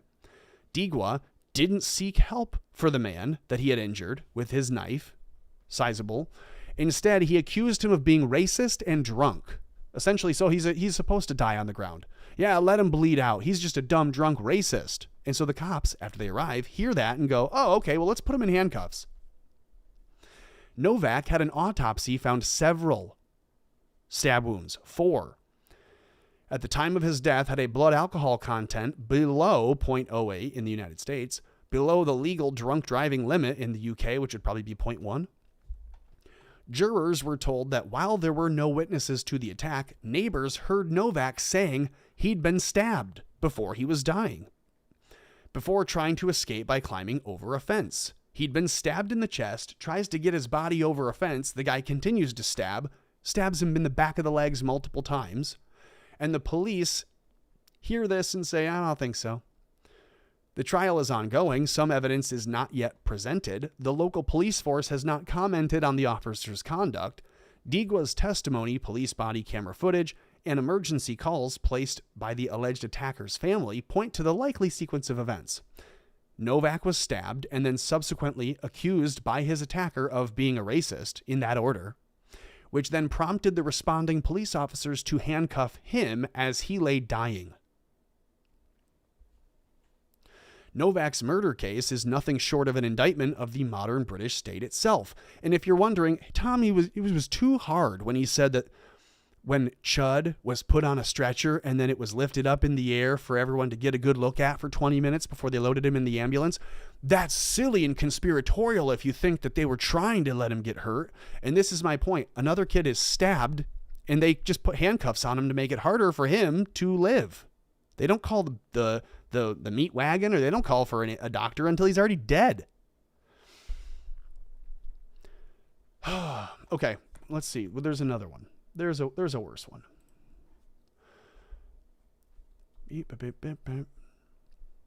I want to find where the cop actually says, I don't think so.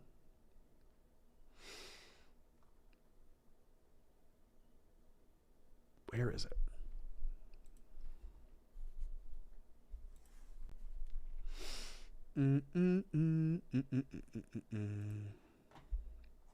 It isn't on this one. The officer said, I don't think you have, mate. I don't think you have. Hang on, I'm going to find it. Novak, officer, I don't think you have.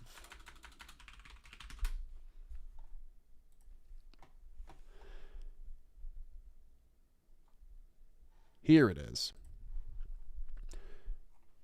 From the Southampton Times yesterday. Can't breathe. That's what the police body cam footage shown in court revealed the moment officers arrested 18-year-old Henry Novak shortly before his death. Southampton Crown Court, heard officers found Mr. Novak crumpled, leaning against a house wall in Belmont Road, supported by the defendant's own testimony. Yeah, he admitted, that the kid dropped right there. He keeps dropping down, so I'm just trying to keep him up, the defendant's father says. The guy who murdered this kid, his own dad comes out, his mom comes out and takes the knife, his dad comes out and tries to prop the kid up against the wall, like, see, he's fine, everybody, look, he's okay. He's like Peter Griffin with the frog in the box. I poked some holes in his back so he could breathe. Hang on. Peter Griffin, frog in a box. This is the father that we are dealing with. He sees Henry Novak outside after his son stabbed him a bunch, and he tries to just prop him up against the wall so that the cops get there, and the cops are like, Jesus, what happened? And he will say to them, where did I find this thing? Did I just... Whatever, I'll show you in a second. Play.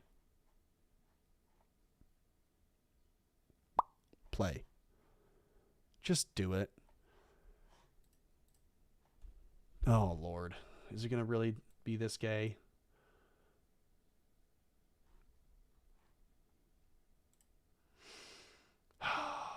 Come on. If I go back to this, will it work? Will it work? If I close some of these tabs and try again, will it work? If I reload it, will it work? I got something for you here. What is it? I caught you a bullfrog outside. Poked some holes in its back so it can breathe. See, look at this. Oh, boy. All right, hang on.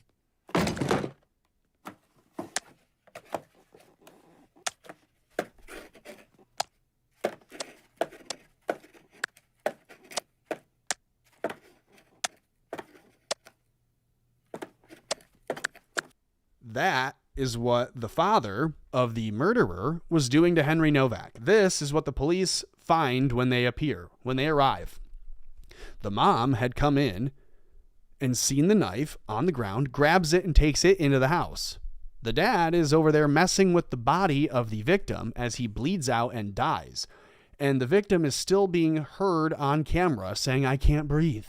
I can't breathe. The defendant's father says he keeps dropping down, so I am just trying to keep him up. Mr. Novak can be heard saying, I can't breathe. Police put handcuffs. Now, on which one do you think? On the brown old man who's standing over the body of the bleeding boy, or on the bleeding boy? Who do you think they put handcuffs on? Did you guess the bleeding boy?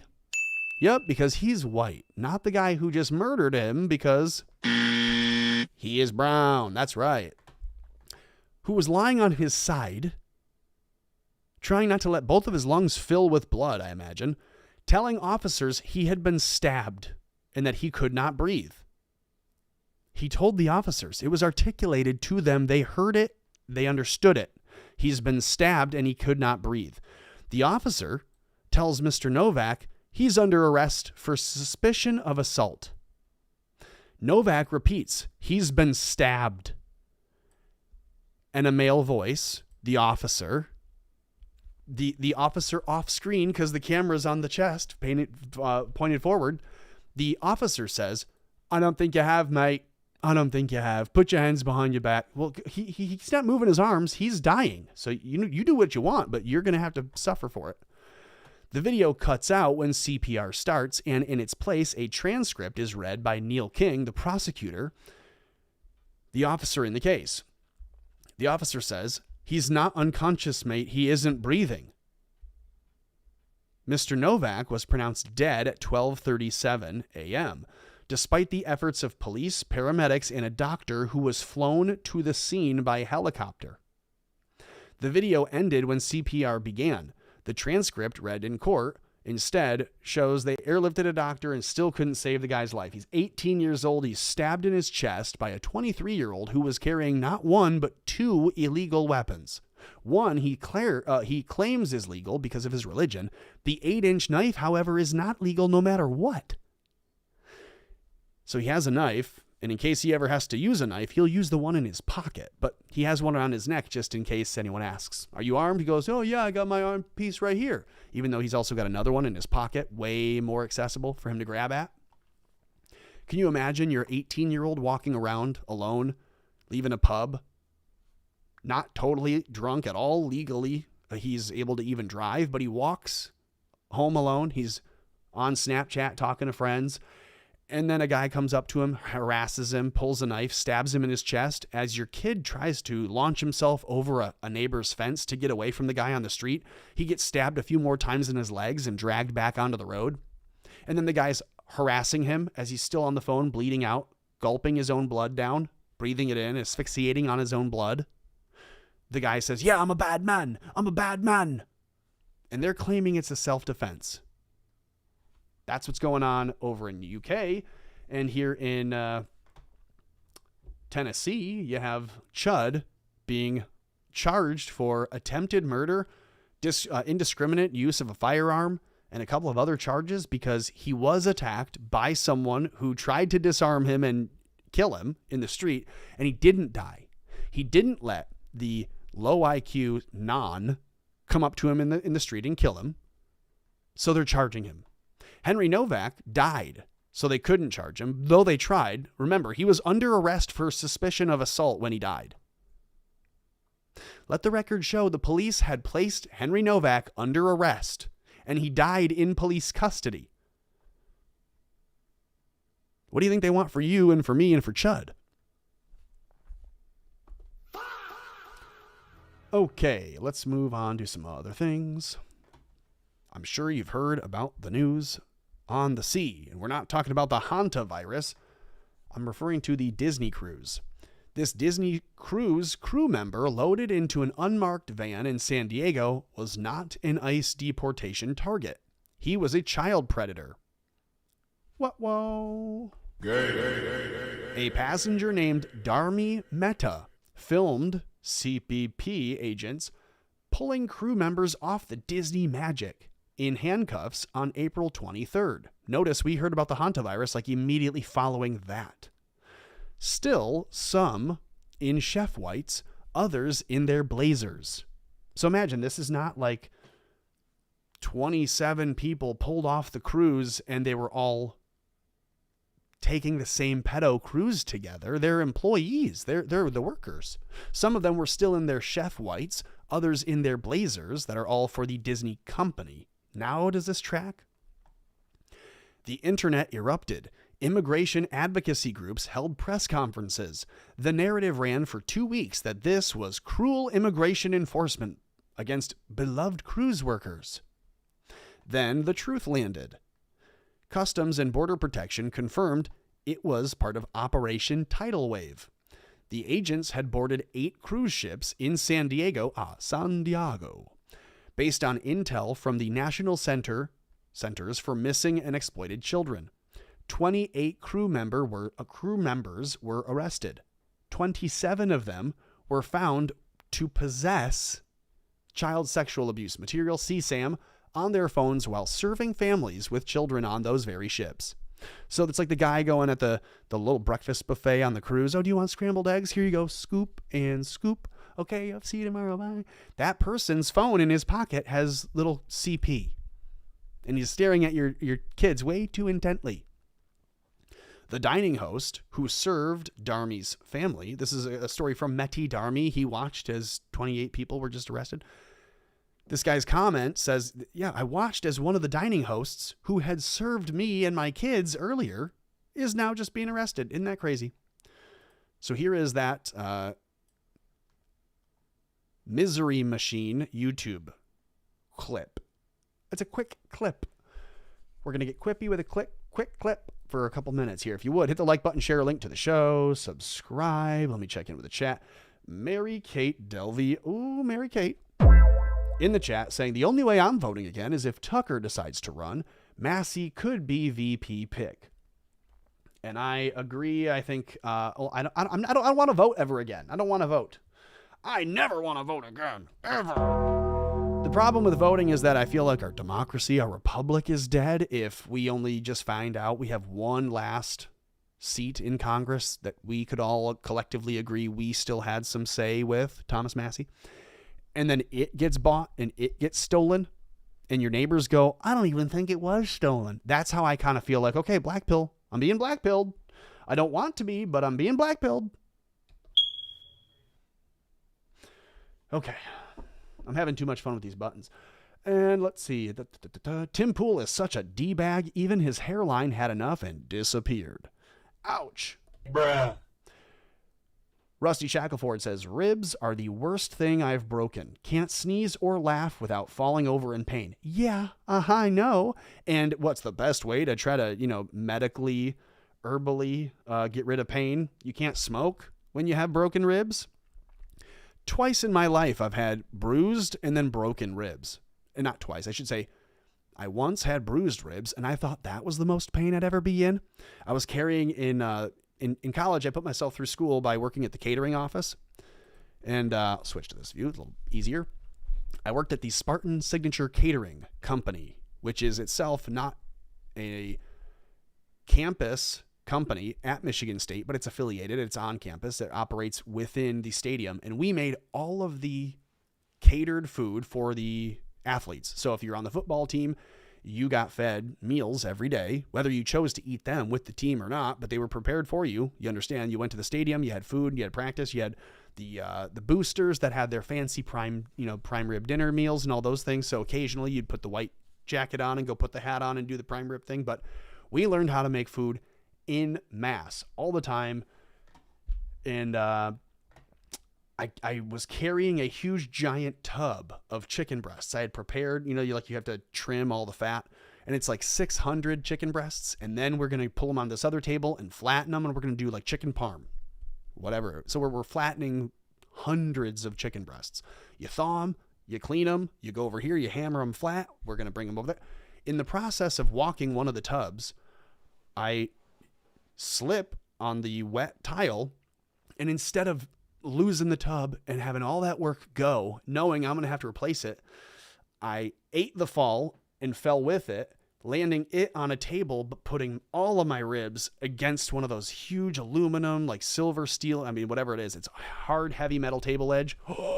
Took the corner of it, and I just remember going, and I don't think I breathed right for weeks after that. And that was a decade and a half ago.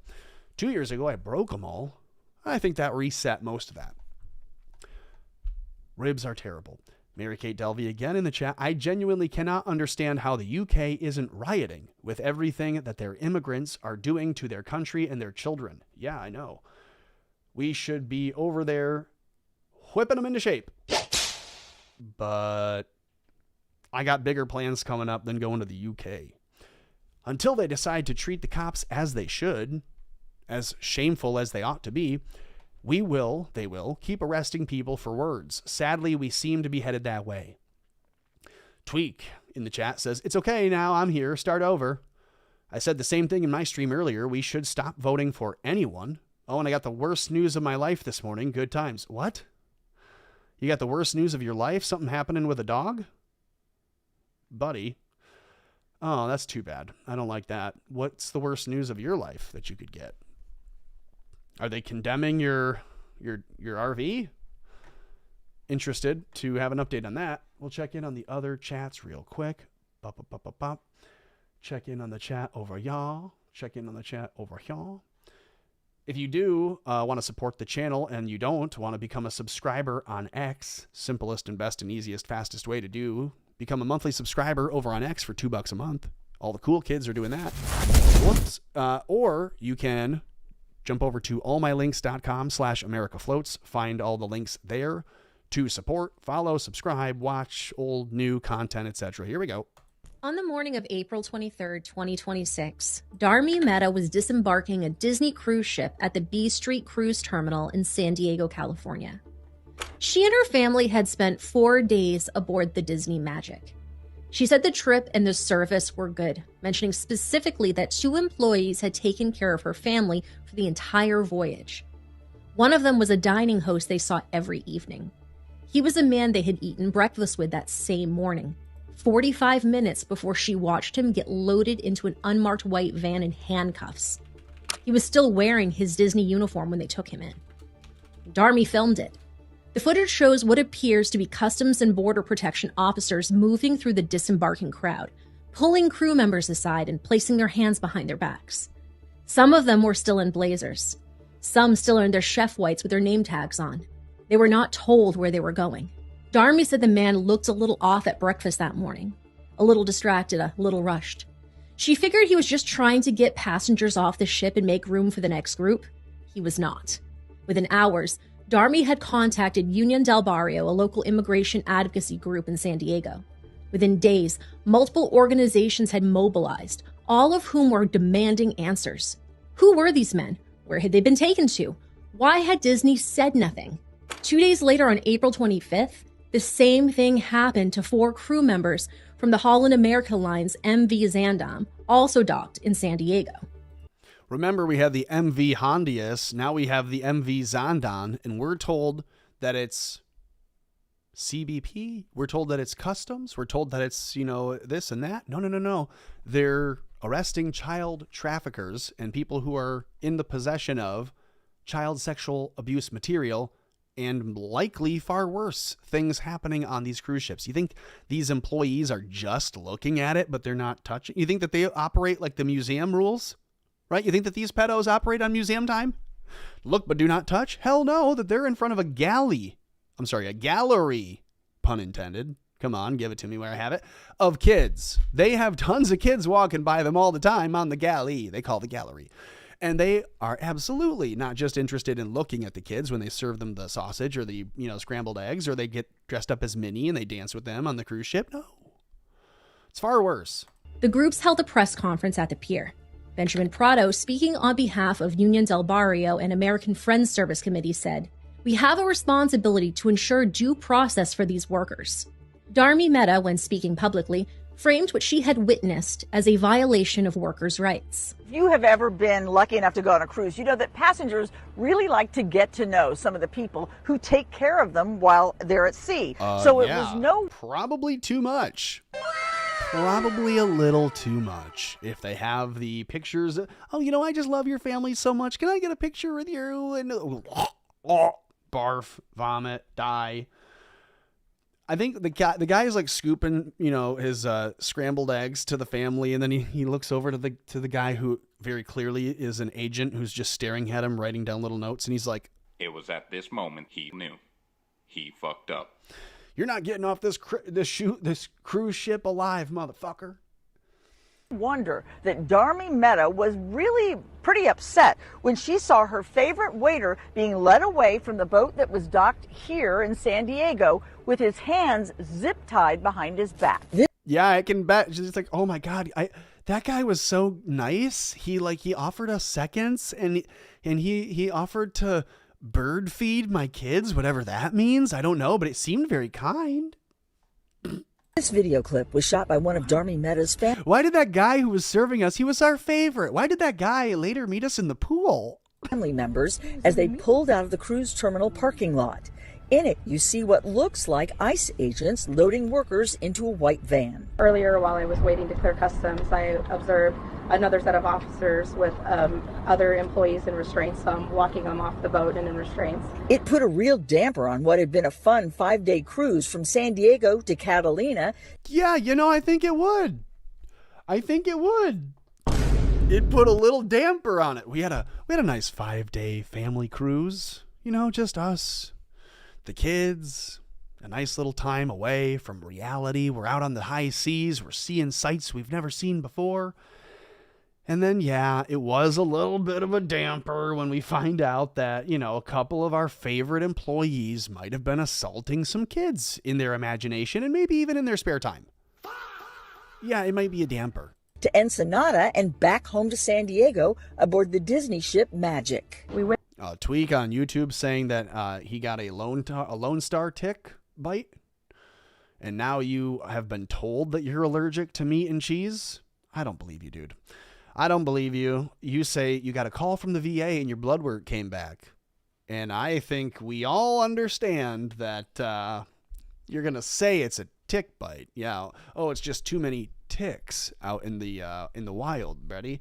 Yeah, I'm sure it's just the ticks. I'm sure it wasn't like an STD from a large, hairy, beastie woman.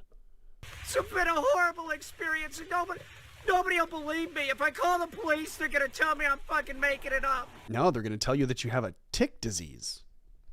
It's been a horrible experience. She's probably pregnant with my fucking hybrid baby. Okay, we're almost done. Witnessed that, and it was really disheartening and unsettling for purposes of just, a lot of questions came up. What happens to these employees? Where, if they are to be released, where do they go? How do they go home? Today, immigrant rights groups said at least 10... Isn't that crazy? She's like, I was so upset.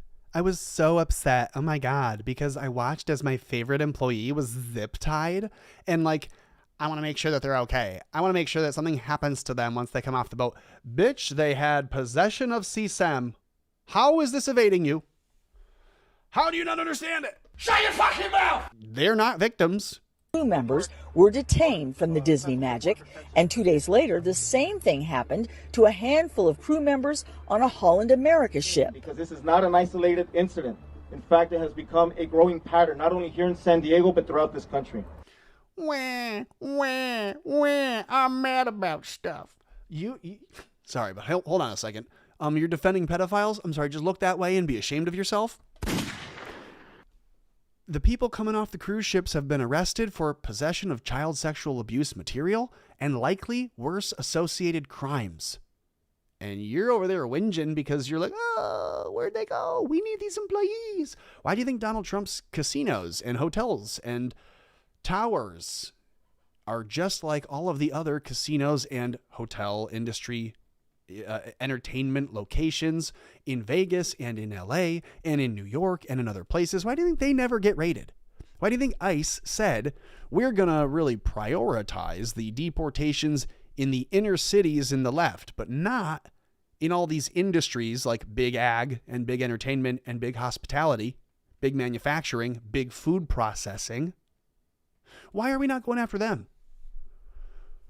Well, they figured out, maybe we'll go after the entertainment industries like low bottom feeding scum, the people who apply to work on the cruise ships because they're out in international waters and they're at sea and it's isolated and they can kind of control a lot of the different factors.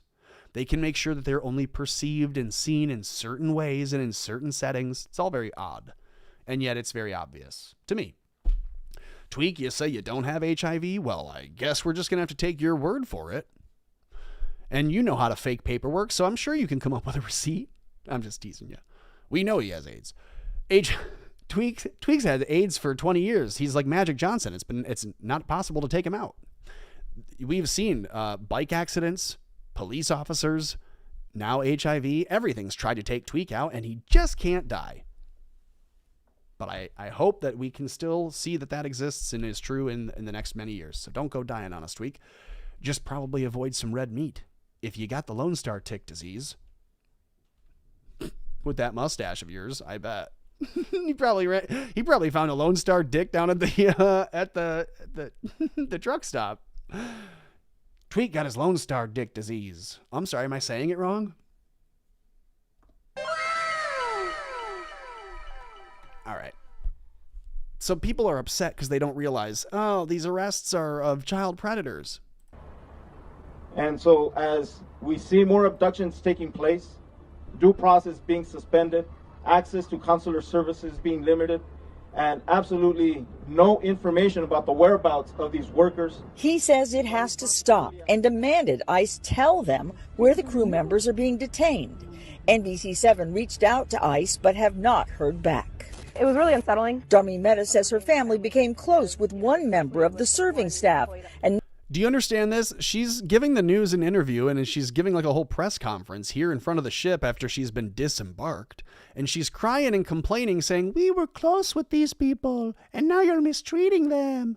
And yet the crime is they're over there abusing children. And she's like, yeah, they were really, really nice to my kid. One of them treated my kid like Pinocchio. What?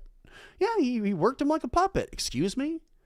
Settling. Darmi Mehta says her family became close with one member of the serving staff and now has concerns for him and his family. Troublesome for me and my family just because, especially with this one employee that we got to know, we got to know his background, his story. We know he has a family, 2 daughters. He only had 2 more weeks on the ship, and then he was going home for a month. And almost everyone. Right.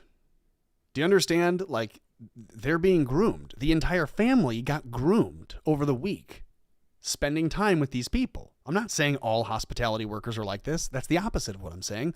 It attracts these people at this level to see like, okay, I couldn't go to a hotel because everything's on camera there, but maybe I'll go to the cruise ship because they're dying for people to go to sea. And then, it's constant turnover of people who are locked in with me. That gives them victims to pick from in a pool. You know what I'm saying? Watching assumed gives him a sample size of victims to choose from. This was what was going on. An immigration enforcement sweep. People got angry on social media. The narrative ran for 2 weeks. But finally, the truth came out on May 7th, 2026. And it was more disturbing than anything anyone had assumed. We have an update for you now on a story we told you about earlier this week about several cruise ship employees who were detained at the Embarcadero 2 weeks ago. Customs and Border Protection now says it was part of an ongoing child pornography operation. CBP says it interviewed 28 crew members from several ships. It found 27 of them were involved in some type of child porn activity. CBP canceled their visas and returned them to their countries. Some cruise ship passengers and migrants groups held a news conference this week demanding more answers as to why the crew members were detained. U.S. Customs and Border Protection confirmed to multiple news outlets that between April 23rd and April 27th, agents had boarded 8 cruise ships docked in San Diego as part of an ongoing CSAM enforcement operation. Homeland Security investigations separately confirmed that on April 28th that 23 crew members had been arrested from multiple cruise ships as part of an operation that they called Operation Tidal Wave. So is that not of interest to the people? You see that and you say, okay, so the immediate response from the locals who were on the ship being groomed by these people is to defend them, to demand their release, to demand satisfaction for them, under the judicial process, to give them their freedom of whatever. This is insane. Isn't that a little bit nuts? It's not just me thinking that that's crazy. That's a woman who said, yeah, my family just got really, really close with that groomer, with that, sex trafficker, with that CSAM possessor. We just got really close with him, and all of a sudden he's gone. I don't love it.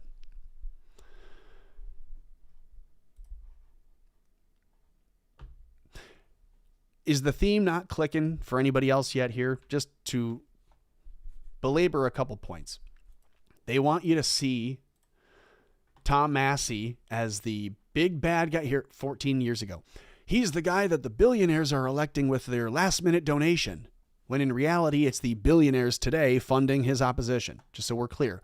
They will steal the election and mock you for even questioning it and pointing it out.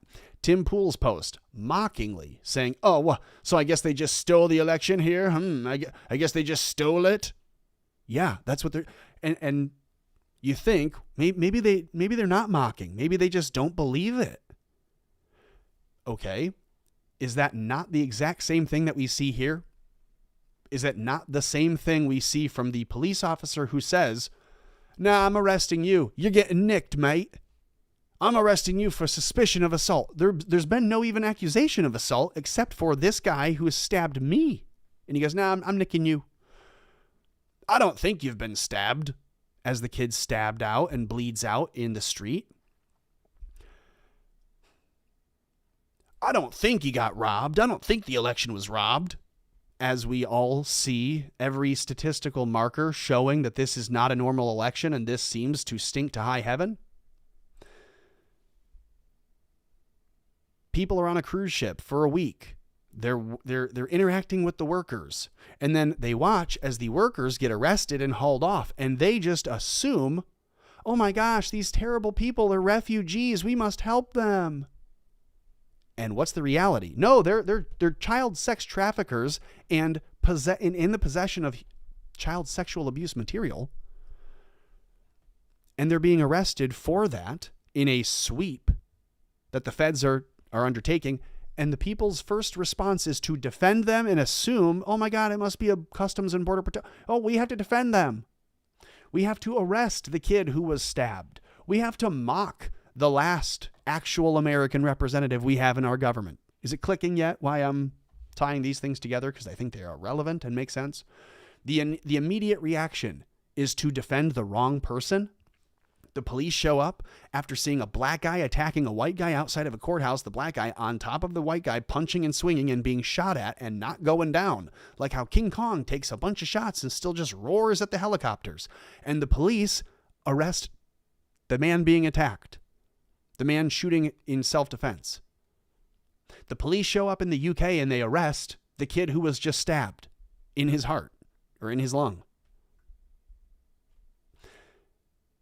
The pundits who get paid to promote and sway and kite fly influence and try to tell you which way the wind is blowing so that when the Jews control the weather, it looks like it's organic. When the election is controlled by Israel, they mock and they say, oh, I guess it was stolen, huh? We did everything we could to help them and trick you, but now I guess we're going to mock you for not buying the trick. Yes, hey, Massey's election was stolen. Yes, that's what we believe. Oh, I guess it was stolen, really? Yeah, no, that's what we're saying. Argue with what we're saying, not mock us for saying it, because you're part of it, and we can all see that. Don't mock people when they say they've been assaulted and stabbed, because the truth is going to show that they have been, and you're liable for what happens to them when you don't help.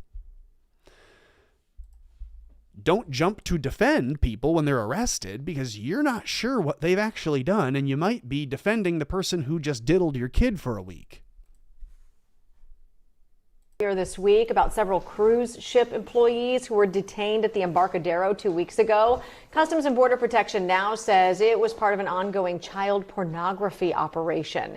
CBP says it interviewed 28 crew members from several ships. It found 27 of them were involved. Look at all the news. They care about these people crying falsely, crying mistreatment for the immigrants who've been arrested on the boats.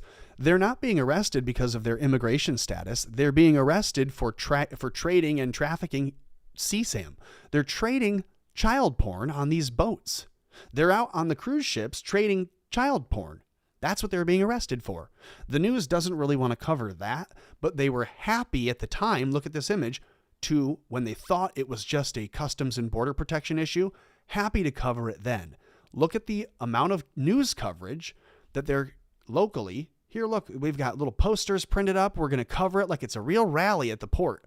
Only the problem is, once they find out it's about child porn and that the employees who were arrested were trading it, oh, the news wants to go home and not cover it at all. Very interesting. Canceled their visas and returned them to their countries. Some cruise ship passengers and migrants groups held a news conference this week demanding more answers as to why the crew members were detained right off the ships.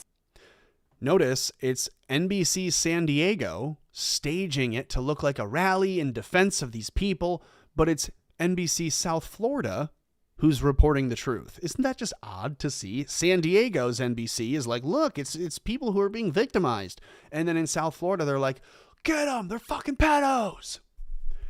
27 cruise ship workers, including some from the Disney Cruise Line, were deported after having engaged with child pornography, says the U.S. Customs and Border Protection. The discovery was made last month after CBP officers boarded 8 cruise ships between April 23rd and 27th as part of an ongoing child sexual exploitation material investigation, a CBP spokesperson said in a statement Monday. The spokesperson said the agency determined 27 of the 28 crew members interviewed were involved in either the receipt, possession, transportation, distribution, or viewing of this material, and that their visas were canceled and that they were then deported to their home countries. 26 of these crew members interviewed, so only 2 were not, from the Philippines. 1 was from Portugal and the other from Indonesia. Interesting. I wonder if the Portuguese guy is like the dual citizen of Israel who runs it all, because Portugal and Israel are like this. If you don't know, I'm not just bringing them up for no reason. They're like sister states. And I wonder then if the Indonesian is just running all of the Filipinos, like it's a mafioso, pyramid type of deal. The CBP did not indicate whether the crew members might be tried in U.S. courts. No, they just got deported home. They're getting no other charges. They had their visas canceled and they go home quietly. We don't want to have a big scene because otherwise it illustrates that this is ongoing all the time. This is a big problem that happens probably all the time everywhere. So they don't want it to be a big... Just quietly go home. Your visa's been... Go home. In a statement, the Disney Cruise Line spokesperson says the company fully cooperated with law enforcement and has a zero-tolerance policy for this type of behavior. Okay, I believe that. With the majority of these individuals not from the cruise line, those who were are no longer with the company, that spokesperson said. A Holland America spokesperson confirmed in a statement that some of its crew members were involved. Echoing a similar zero-tolerance policy, the spokesperson called the allegations deeply disturbing and said that Holland America is cooperating with Customs and Border Protection in the United States and that the crew members involved have been terminated. But again, I think we should go one step further and absolutely flog and then terminate them. As I said before, they should be ashamed of themselves. Either pick, jump in the chair and feel a very shocking shame, or get in the gallows and feel the rope of shame, or sit in the chair and face the wall while we make you feel the shame that you should have. These people should be ashamed of themselves. Okay. Moving on to a few things before we wrap it up. We got to wrap it up here quickly, too. If you would, hit the like button, share a link to the show. Check me out here in just an hour on the Black Line Brief on YouTube. Check out the Black Line Brief. I believe I'm saying that correctly. It's spelled as it sounds. Black Line Brief on YouTube. Check this out as we wind it down. Wind it down a bit. Joe Rogan talking with David Paulides, discussing the Carl Higdon alien abduction. From October of 1974, the Wyoming oil driller Carl Higdon, who reported an extraterrestrial encounter while elk hunting in the Medicine Bow National Forest. After firing his rifle at a group of elk, Higdon claimed the bullet traveled in slow motion, stopped abruptly, and then dropped. He picked it up, put it in his pocket before having an encounter. Here we go. Carl in Wyoming. He's hunting in the Medicine Bow National Forest alone. Sees some elk 100 yards away, lines up with his rifle, boom. And he says, Dave, it's like everything went into slow motion. I see the bullet come out the gun about 3 or 4 feet, and it drops to the ground. He says, I walked over, and he goes, the elk didn't move, and I pick it up, the bullet. I put the bullet in my pocket, and then 2 alien-type entities walk up to me, and they engage him in mind speak. And what they do is they eventually take him on a craft, and they take the elk on the craft. And it's like the elk are frozen there in time. And they have him march behind a screen. And they said, we don't want you. You're going back, mind of mine. And he goes, what's going on? He goes, you're going back. He says, the next thing I remember is falling 10 to... Sorry, Mary Kate in the chat says his name is pronounced Paul Atreides? Is that it? 15 feet, he's guessing. He hits his shoulder, probably displaces it, and he rolls down a hill. They're already searching for him because he's missing, his wife, the sheriff. And they take him back, and they take him to a hospital, and they're taking x-rays, and he had tuberculosis scars as a kid. Those are no longer there. And he had other medical issues that are completely cured. The investigators came out, and the Wyoming Department of Law Enforcement looked at that bullet and did an exam on it. And they could not figure out what that bullet hit to make it deform in the manner that it did. I have pictures of it in the movie. It's very odd. See if you can find are the pictures online? I'm looking. Of course you are. If you go to Tubi, Tubi, Missing 411, The Hunted, the movie's there for free. You guys could watch it. Also, check out Gearheads Gone Wild. It's my friend's show. Okay, so no tuberculosis scars, the bullet. So I'm talking to Carl, and I said, well, why do you think they sent you back? He says, well, I think it's because I had a vasectomy. So notice, if you've been touched by an alien, touched by an angel, or abducted by an alien, or whatever, or possessed by a demon, whatever the sliding scale of each of those things could be, or maybe it's not the same thing, but pretend it is. Pretend that the alien comes to Mary and says, hey, you're going to have a baby because it's going to be perfect. You're perfect, and it's going to be the perfect. Imagine, the alien comes to Jacob way before and says, hey, you're all right. We're going to change your name and fuck you up a bit. Imagine the alien comes through Noah, or whatever the case may be, biblically. Now, plant yourself in today. It's Betty and Barney Hill, or it's Paul Atreides, or it's whomever being interacted with, and their genetics are in question. Their genetics are of interest. Their reproductive health and ability is being tampered with and played with. And this person says to the interviewee that he believes, he consents, he feels the aliens didn't want him because he had already been snipped. So they were like, fuck, doesn't matter to him. Put him back. His doesn't work. He already fouled up. He's not going to be making any more of himself, so we don't need to help that along. Too bad for him. I said, oh, did they say anything to you about that? No. Okay. So he was 91 years old when I interviewed him. Sharp as a tack. How old was he when this encounter happened? I think he was 38, 39. And again, this happened in the Medicine Bow National Forest. Where is that? Medicine Bow is directly, I'd say about 75 miles northwest of Cheyenne. So at about this... Haha, Tweak, that's funny. You have both alpha male and alpha gal. That's funny as hell. That sucks to be you, dude. You can't be passing on that alpha gal gene. That sucks. Dude, you should probably just get them hacked off. Don't even get it snipped. Just get all your shit hacked off, dude, because you don't want to be passing on that alpha gal to any more kids. Same time, the Air Force Base in Cheyenne is having a... Tweak's going to be Mrs. Tweak. He's going to go full trans. Tweak's going to become a woman because he doesn't... I take it back. Let me eat those words. Don't put that out in the ether. I do not want Tweak to have to suffer. We already have some friends that have gone through that shit. We do not need any more. Group of cluster UFO sightings above the ICBM sites. And that was never made public at this time.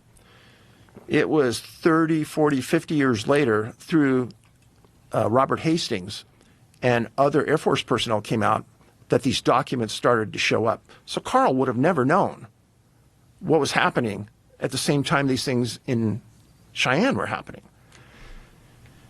And then you think about what's going on in Wyoming that would cause this. But really the epiphany to me with Carl is there's a lot of people in the woods that are found, quote unquote, they fell. They always fall alone. And they always fall in places where if you and I are in the woods, we're going to be pretty careful when we're alone. We're not going to be walking off a cliff. We're going to be careful.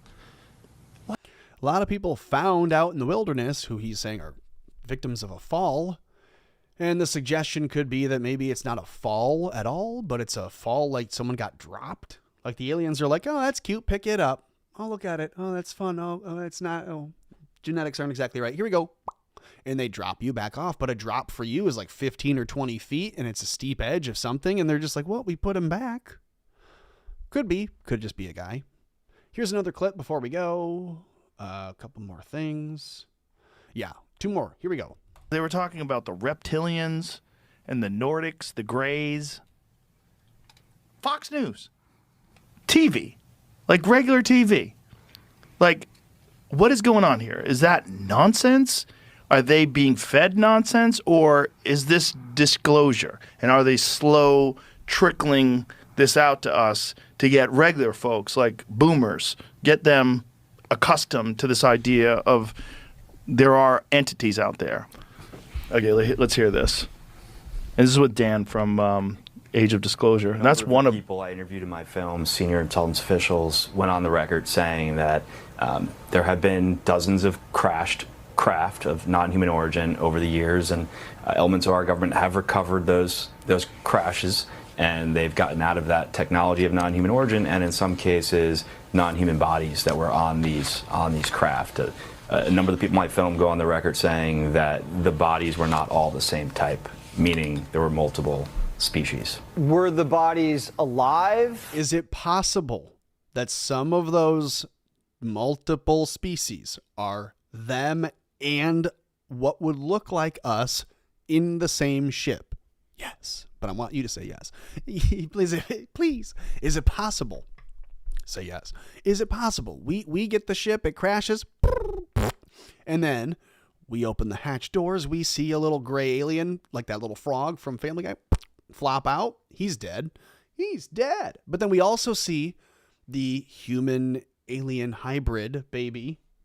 She's probably pregnant with my fucking hybrid baby. Flop out, and we're like, what the fuck? So maybe what we're seeing, when they say there are multiple different species on board, is it an alien and his pet dog?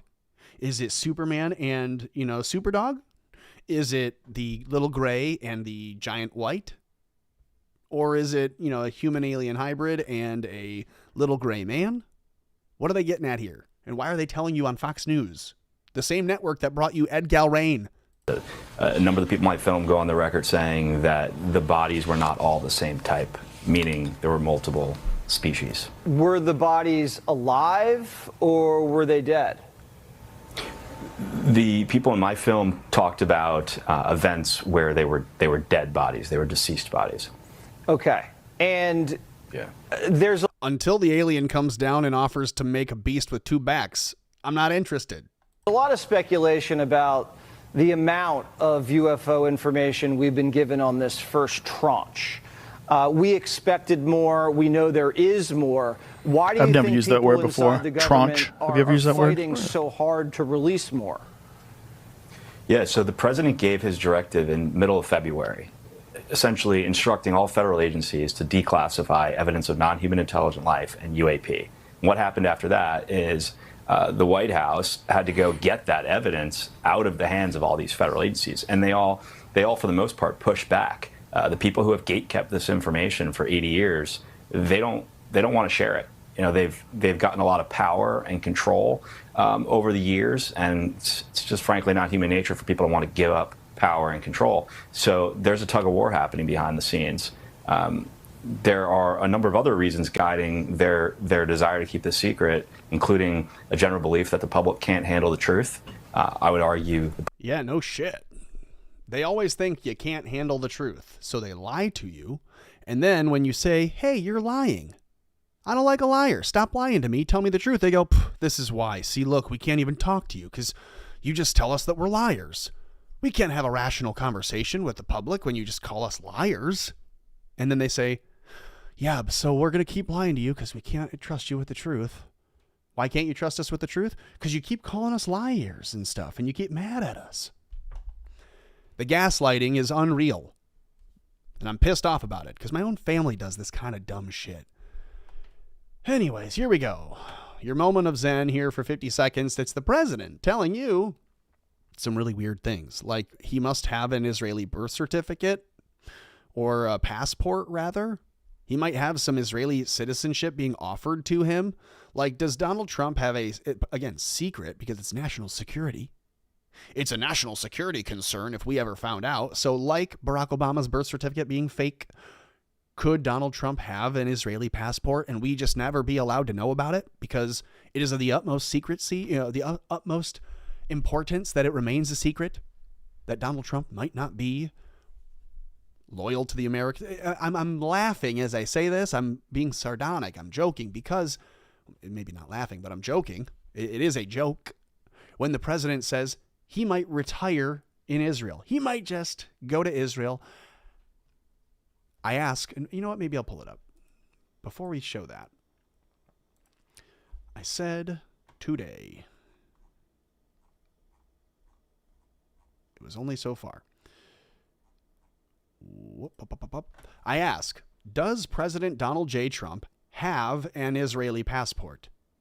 Why would President Donald J. Trump talk about retiring in Israel? Isn't that where pedophiles with dual citizenship flee to? Israel? Okay, now here he is in his own words saying essentially that he's going to do all those things. He's just not telling you the why. We have seen the why over and over again. The tech guy in Vegas, others who have been arrested here are charged, and then they flee to Israel. We know why they do. Here's Donald Trump telling you what he's going to do. And thanks for coming along tonight. If you would, hit the like button, share a link to the show, subscribe, follow, jump in the links. You'll see the allmylinks.com/AmericaFloats, and you'll know what to do. See you later. What have you said to Prime Minister Netanyahu about Iran and how long to hold off on strike? He's fine. He'll do whatever I want him to do. He's a very, very good man. He'll do whatever I want him to do, and he's a great guy. To me, he's a great guy. Don't forget, he was a wartime prime minister, and he's not treated right in Israel, in my opinion. I'm right now at 99% in Israel. I could run for prime minister, so maybe after I do this, I'll go to Israel, run for prime minister. I had a poll this morning. I'm 99%, so that's good. But no, he's a wartime prime minister, and I just don't think they treat him well. Mr. President, what do you do? I think they have a president over there that treats him very poorly. You're on the same page with him on Iran? Yeah. Mr. President, what have you said to Prime Minister Netanyahu about Iran and how long to hold off on strike? He's fine. He'll do whatever I want him to do. He's a very, very good man. He'll do whatever I want him to do, and he's a great guy. To me, he's a great guy. Don't forget, he was a wartime prime minister, and he's not treated right in Israel, in my opinion. I'm right now at 99% in Israel. I could run for prime minister, so maybe after I do this, I'll go to Israel, run for prime minister. I had a poll this morning. I'm 99%, so that's good. But